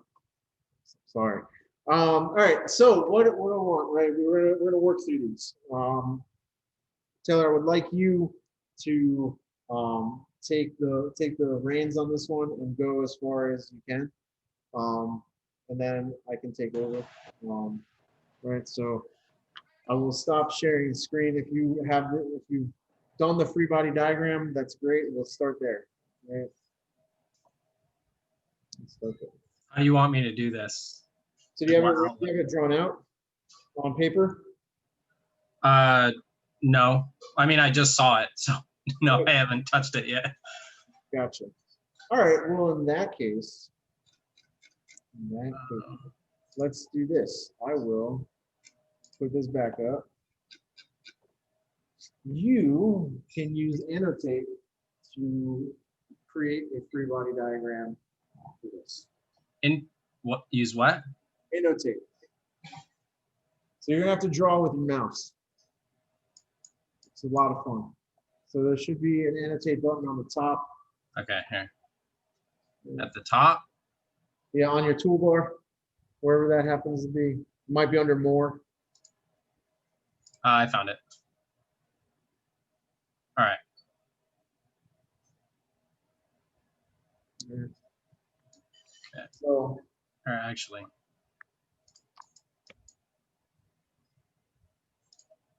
yeah, it's just a fair warning. It is it's not the best interface.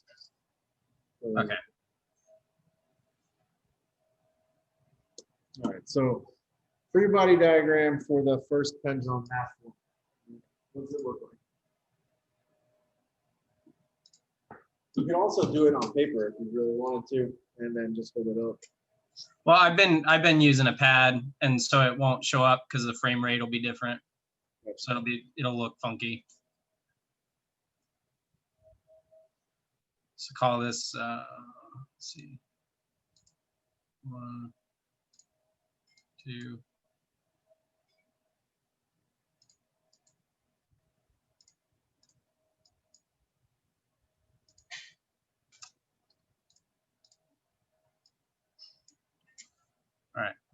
So let's see. M1.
I'm renaming this tension.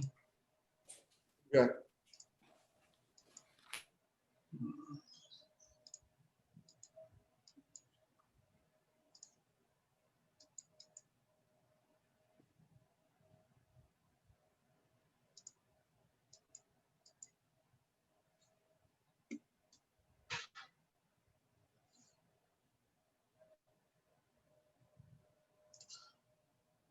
All right. Stick with that. So with this right here, this one, I'm referring to this point, and on the other one, this point right here. Okay.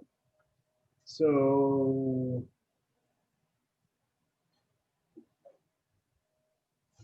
where's your angle, all that stuff? What's your coordinate system? Well, I don't know how to rotate this, but ideally, I guess the red one would be like this. Well, not ideally, but technically it would be like this. And the blue one would be like this. So I didn't draw them. If I could rotate it, I would. Yeah, no. I don't know how to rotate it. Okay. All right. So just as a, I guess, what do you want to say this? Rule of thumb: draw the mass, like the inertia, in the free body diagram. You can always cut the cable wherever you want, right, to include tension. So there's two main ways to do this free body diagram, right? We either cut it where you did cut it, right? That's like investigated at that point, right? Because you have the tension, or you can include the entire thing all the way up to the pin and just have reactions at the pin. Right? It's one or the other. It's fine to do that. You need to have your distances though too, right? Because this is a rotational system, right? Pendulum is typically a rotational system, or considered such, right? And that's going to be important because we're going to have to figure out torques on this, right? We're going to have to figure out moments. So, okay, cool. So I'll show you guys my my equity. Thanks, Taylor. We'll leave that there for a sec. Oh, that's me.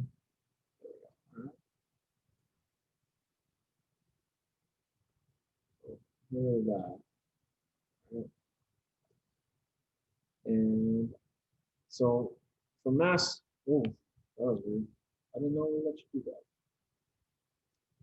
All right, so for mass one, right, what I had looked slightly different, right? Because I've got this.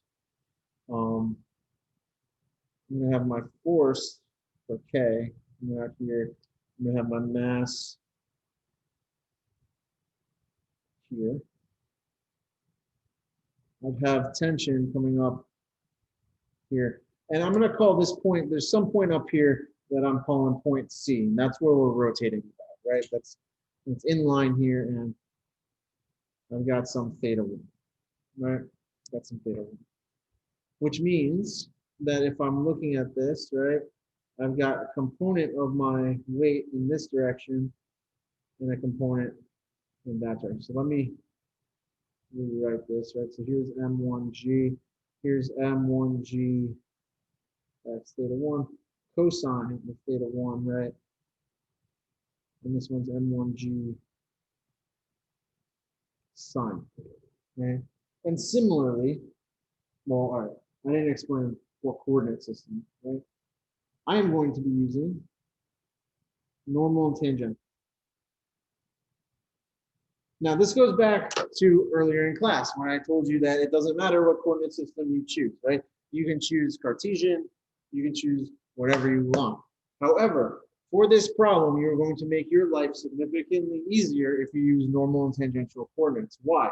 Well, the dead giveaway is that this is rotating on a fixed line, right? So if I was allowed to spin this 360 degrees, this would just make a circle, right? This would make a circle, and this distance was, oh, this distance was given as 2. And this would just make a circle, right? And it would be a fixed distance away, right? It's not like on the elliptical where you go around and it's changing the path, right? This is a circular path. And so at any point, if I was to redraw my pendulum up here, right, I would have a normal component that points back to the center of rotation and a tangential component that is tangent to the path, right? And that's what I would have. Okay. So because of that, I then end up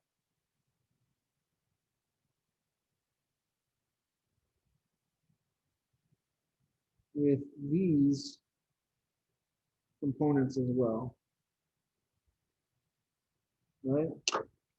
So I end up with those components. Now, we're going to see in a minute why it's important, why this makes our life a lot easier. And I'll show you guys in a second, okay? Why this really helps.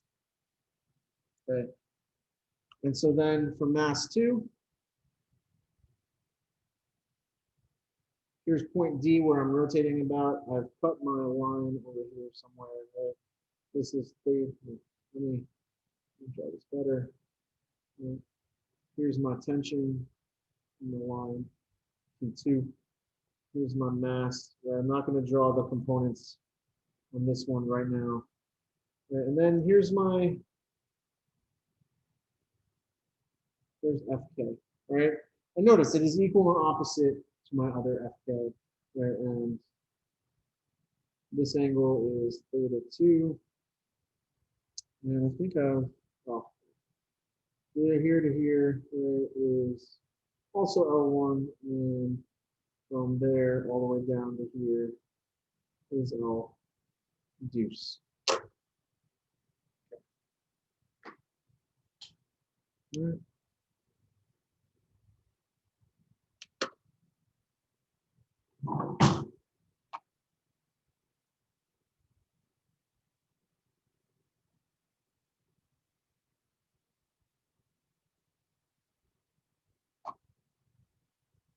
All right. Right, so, okay. Now I'm gonna go ahead now and just have the room. And we can do the same thing that we did before, right? Where this angle here is theta 2, right? So I've got my M2G cosine theta 1 and M2G sine of theta 1, and I've got I'll draw this one. It's cosine theta 1 for that one? 2, sorry. I realized that. Theta 2. Theta 2, theta 2.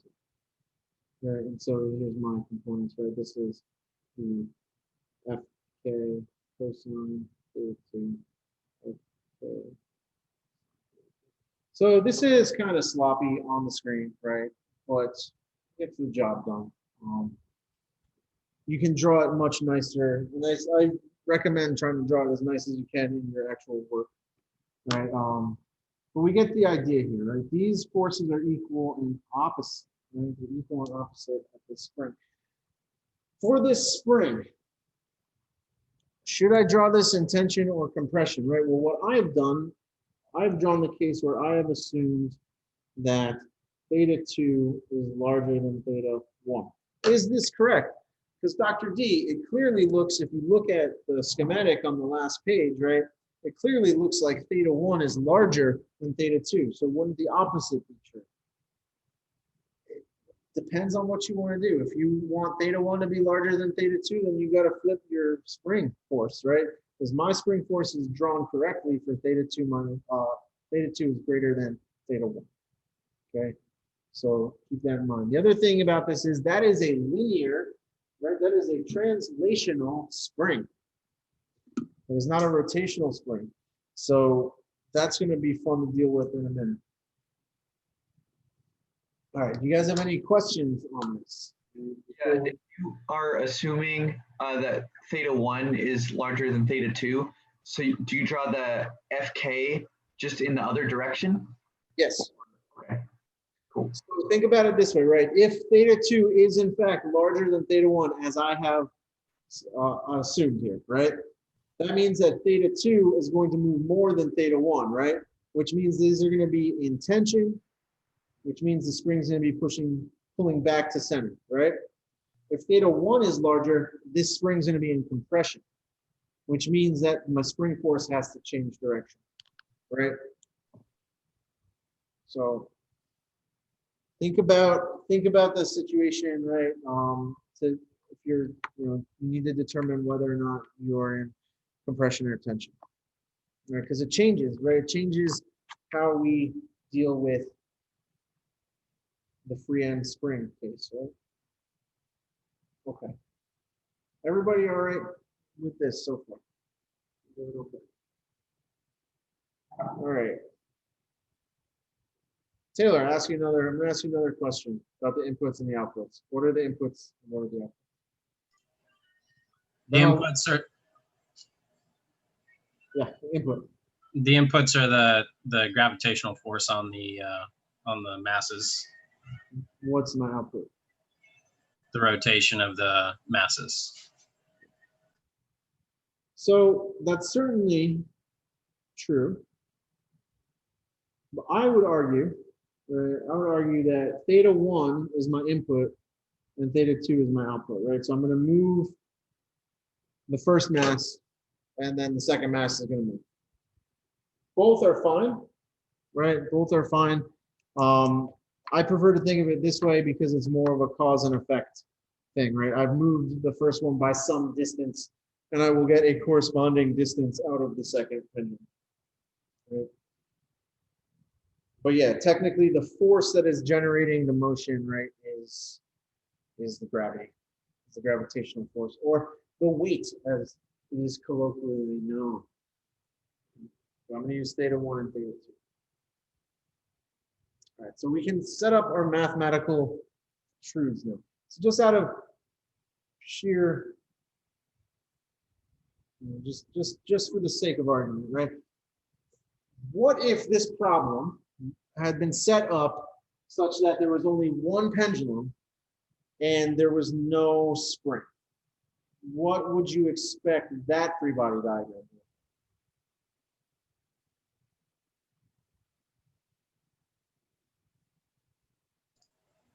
The lab. It would look like the lab.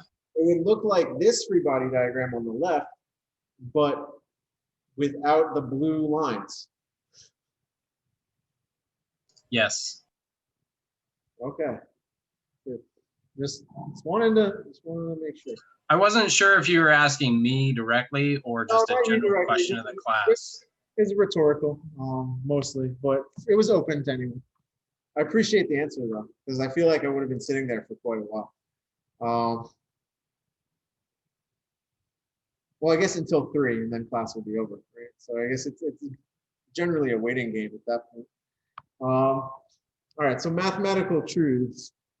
It's a rotational system, so sum of the torques is equal to J theta double dot, right? Okay. So like I said, this spring is a translational spring.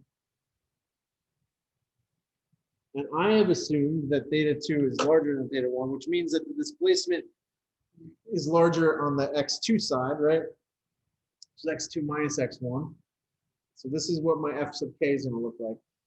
Unfortunately, there's a problem, right? Because I need a torque. What is the torque? Well, the torque due to the spring has to be f sub k times what? Well, the perpendicular distance that it is away from the point about which we are rotating.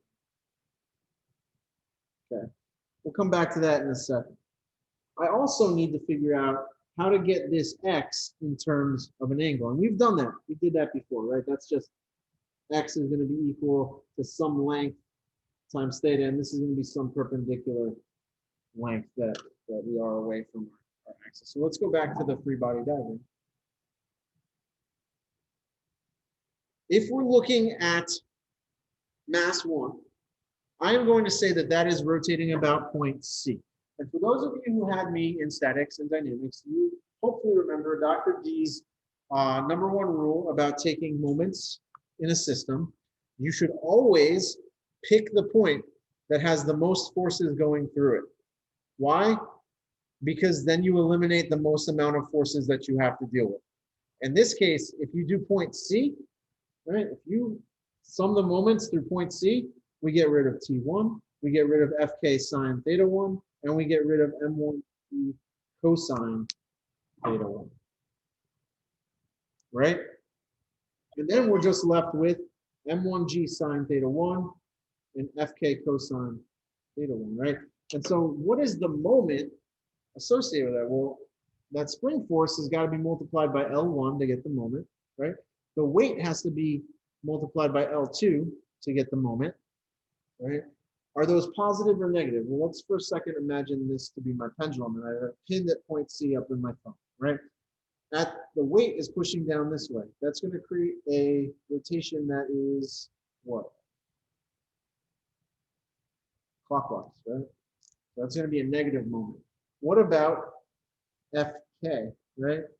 Well, Fk pushes out this way. That's going to create a positive, right? Fk is going to create a positive moment. So let's start reducing our equations for M1. And we'll come back to the F. All right. So for mass 1, I'm going to sum my torques. Well, we talked about that. Sum of my torques is equal to J1 theta double dot 1. Okay, this is negative M1G L2 sine theta plus Fk L1 cosine. But we know that Fk is just K x2 minus x1, right? And we know that x was just L is going to be L1 times theta, right? So we can rewrite this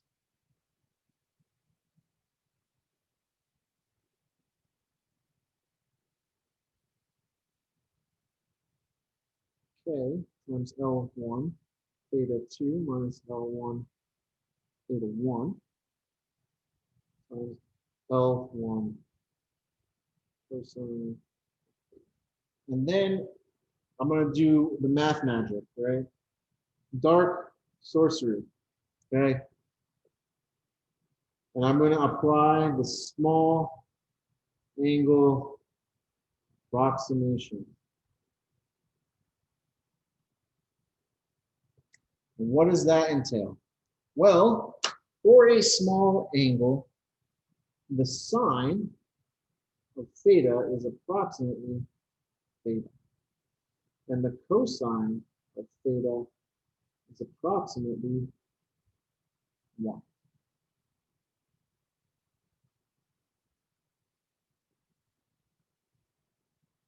So that's great news. Right? Also, what constitutes a small angle, right? That's the next question. What is a small angle? Well, typically, A small angle is thought to be anything less than or equal to 5 degrees. Less than or equal to 5 degrees. Okay, so if we apply our small angle approximation here, right? We'll get M1G, L2, well, sine of theta is just theta, 2 times theta, plus K times L1 theta 2 minus L1 theta 1. Well, cosine is just 1, L1, right? And I can algebra myself to victory here, right?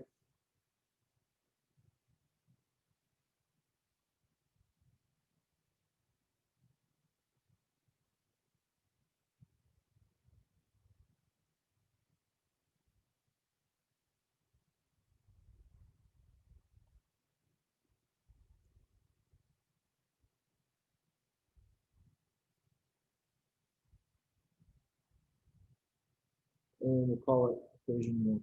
Done. Stop touching it. It's over, right? So I just multiplied through. I grouped all of my theta 1s on one side and all of my theta 2s on the other.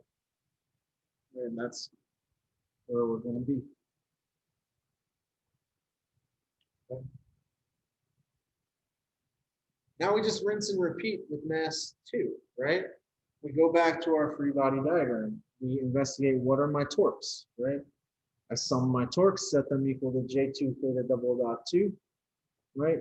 Apply my small angle approximation and rinse and repeat, right? And then we'll be done.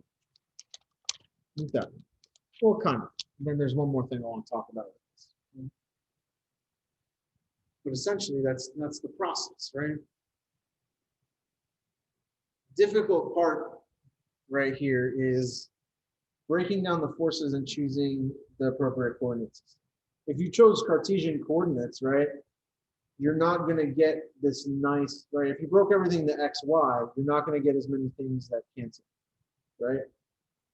And so you're going to have a lot more terms for f sub k and the weight that you have to carry through. Any questions so far? Everybody following okay? Yeah. Yes. All right. So let's do M2 now, right? Remember, I'll write it up here. It's important. Small angle prox. And theta is approximate theta. Basically, theta is approximate.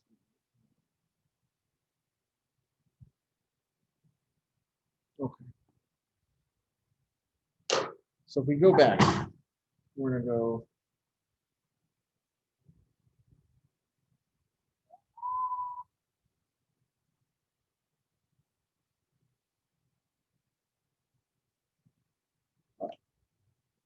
So let's look at the mass 2 free body diagram. Right? We're hanging out here. We got some stuff going, right? We're gonna sum all of our moments about point D again, because then we get rid of all of these forces, and we're just left with the tangential components of our weight and our spring. Okay. So in this case, what do we have? Well, we still have a negative moment due to the weight, but this time we're also going to have a negative moment due to the spring, right? We're also going to have a negative moment due to the spring.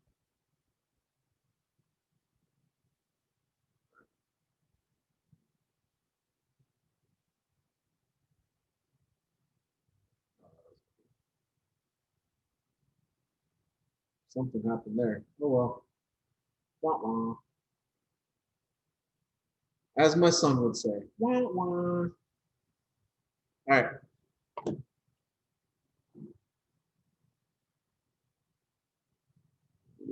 Very strange. Okay, anyway. M2. Well, J2 theta double dot 2 equal to what? Well, negative m to g L2. L2 sine theta 2 minus f k L1 cosine of theta 2.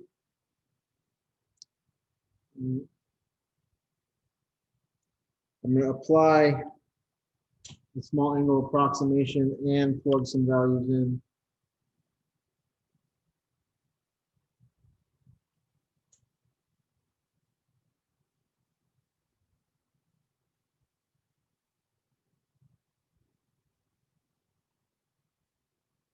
Sorry.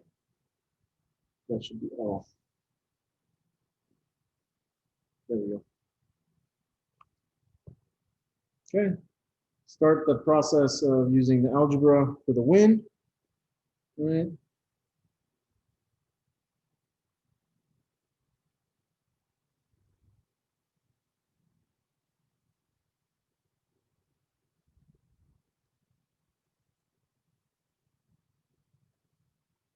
And you can leave it like that if you want. That's fine. I don't have a problem with that. You can also, simplify it one step further. You're into that sort of thing.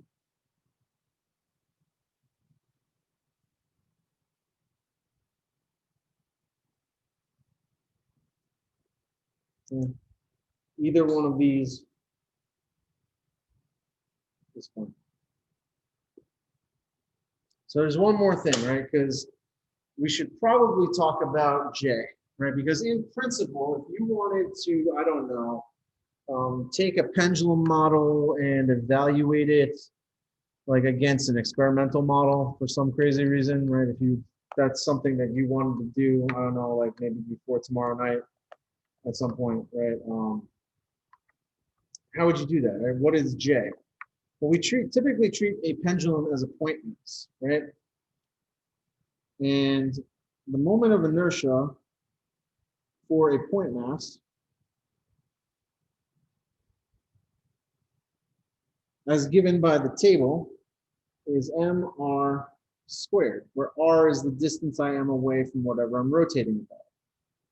So for our case, J1 would just be m1 L2 squared, and J2 would be m2 L2 squared. And then we could plug that back in to both of our equations, right? And we would have something in terms of the mass, the length, and the angle that we rotated to.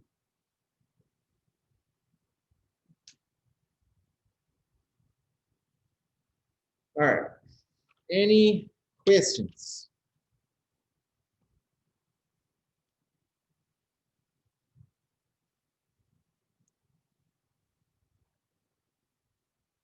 No. Okay.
Okay, cool. Well, there's no questions, then No. Trevor, you got something? I had one on the lab. I'm not sure if you're okay with me asking on that now or later. Go ahead. So I just wanted to clarify that for the lab, we're only looking at the system linearly, right? We're not looking at non-linearities. Correct. Okay. Making sure. Yep. Get that stuff out of here. Hmm? Get that stuff out of here. Yeah, good. I don't want it either.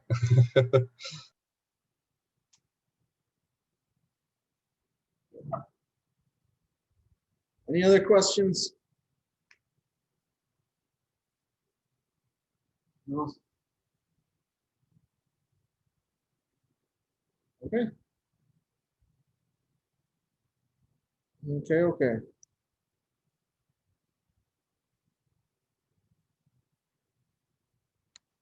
So just so you guys know, the rest of class for this week is us just going through these example problems, right? So I want you guys to really make sure that you try them beforehand, right?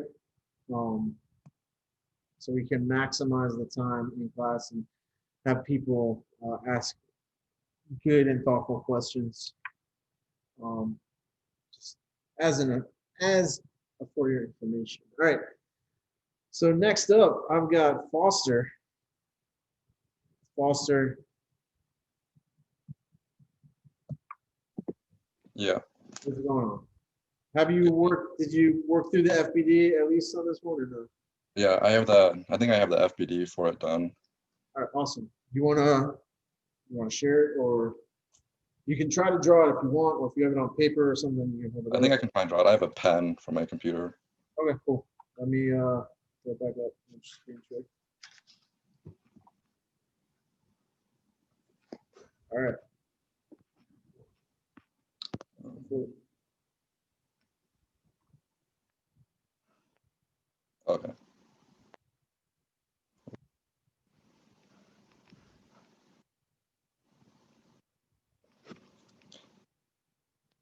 So since there's like the shaft part and then like the mass.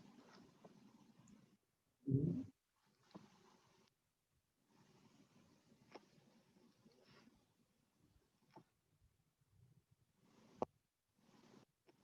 For the rotational, I had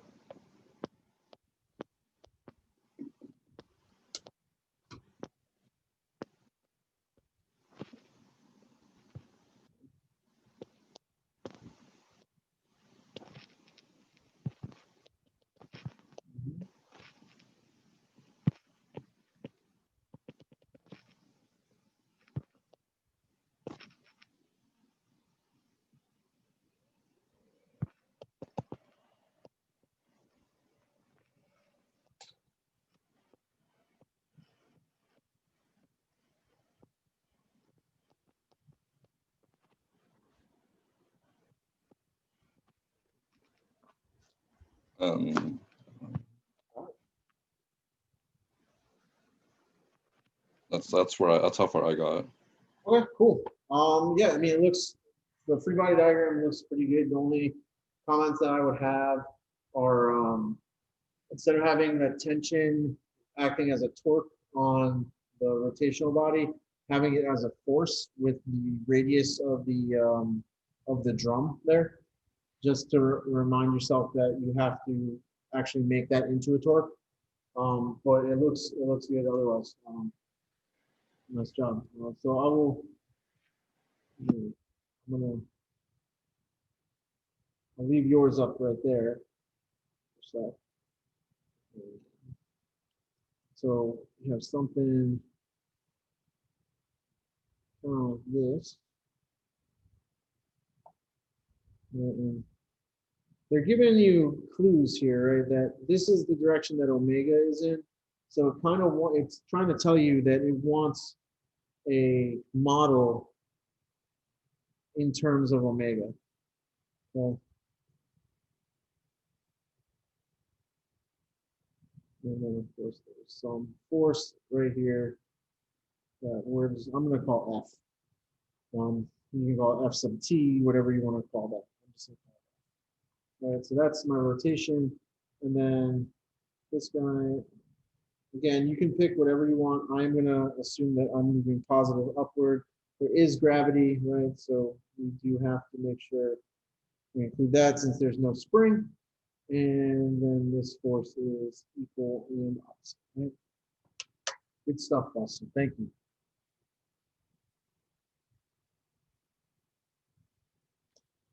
All right, so this one, right? After I personally, I think that the double pendulum with the spring is higher difficulty level than this, right? But you know, that's just me. It's just me. All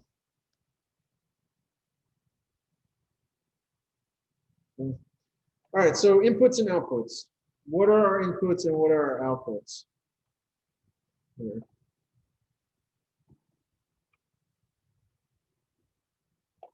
Foster, what would you say the input is? The input would be the torque on the shaft, Yeah. right? The T or the W. And what is the what's our output? What are we trying to get out of here? Would that be like the velocity of the mass going up? Exactly, would be. Nice job. Right, so we've got this torque, we input this torque and we increase the velocity of our mass, right? So our mathematical truths, right? Well, we're going to have a couple, right? We're going to have some of the torques is equal to J theta double dot, which is equal to J omega dot. Okay. We have the sum of my forces, right? Because I have two models. I've got a purely rotational and a purely translational. So I need both of these, okay? But I only have damping on the one here, so that's B theta dot for the B omega. Okay. Now remember, the other truth that we need is that in general, a torque is a force times a perpendicular distance that it is away from wherever we are rotating about.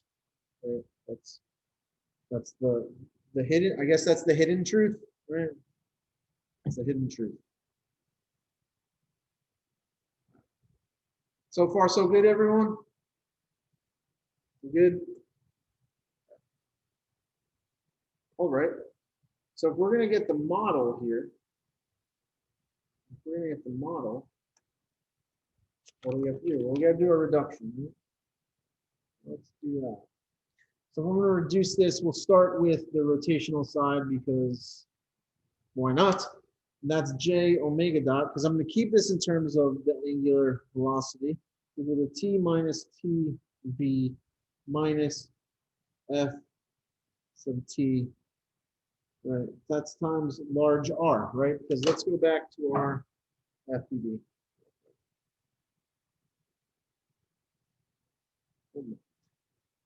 Right, remember, this is a force here, that blue force. That is not a torque. So in order to make that into a torque, it needs to be multiplied by capital R, right? Multiplied by capital R.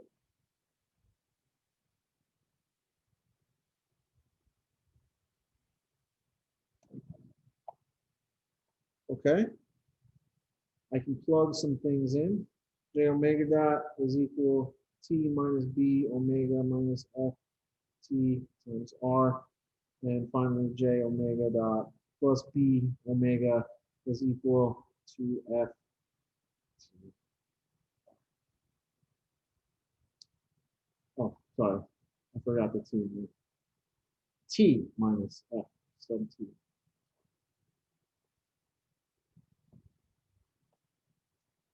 For the mass, right, we're going to sum our forces. Well, what forces did we have? Well, we had mass times velocity dot is going to be equal to the force of my tension minus my weight.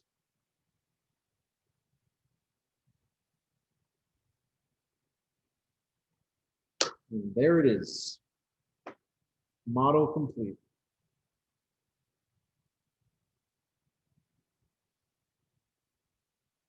Model complete. What if we wanted to do like we did with the wind turbine, right? Well, you could solve one of these for f of t and then plug it back into the other one, right? Get one large equation. It would only be second order, wouldn't be that bad, but still, you know, you'd have to get v's in terms of omegas or omegas in terms of v's, right? We can do that because v is equal to omega times r, right? But just be aware, you can do that. You guys have any questions on this one? Next time, we're going to keep going with those example problems. You know, I have a question. yeah, like, So would this only be second order because the mass, what's in blue, is not technically an inertial element? so this is still an inertial element, right? But when you don't have a positional term, right? When you don't have a stiffness, you can reduce the order of the model, right? Because, right, theta dot is just omega and x dot is just v, right? Oh, so they're the same, like, So you're just changing the dynamic variable out. And the reason, again, the reason that you'd want to do that is not obviously apparent right now because we're just building models. But in the future, when we start analyzing things and we're doing Laplace transforms, sometimes, like for this particular system, I might not care what the position is. It might be more relevant to me to understand what how the velocity is changing as a function of time, right? Okay. And so that's why we would do something like that. But it's that easy to change dynamic variables when we're doing things, right? If you don't have, especially if you don't have a positional element like a stiffness, then you can reduce the order to a first order equation. And even from just a differential equation standpoint, that makes the degree of difficulty exponentially less, right? Gotcha. Thank you.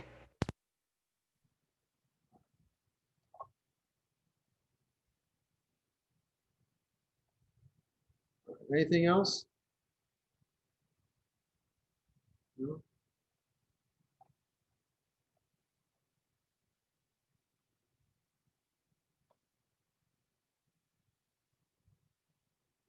All right, well, if that's the case. That's all I've got for today. So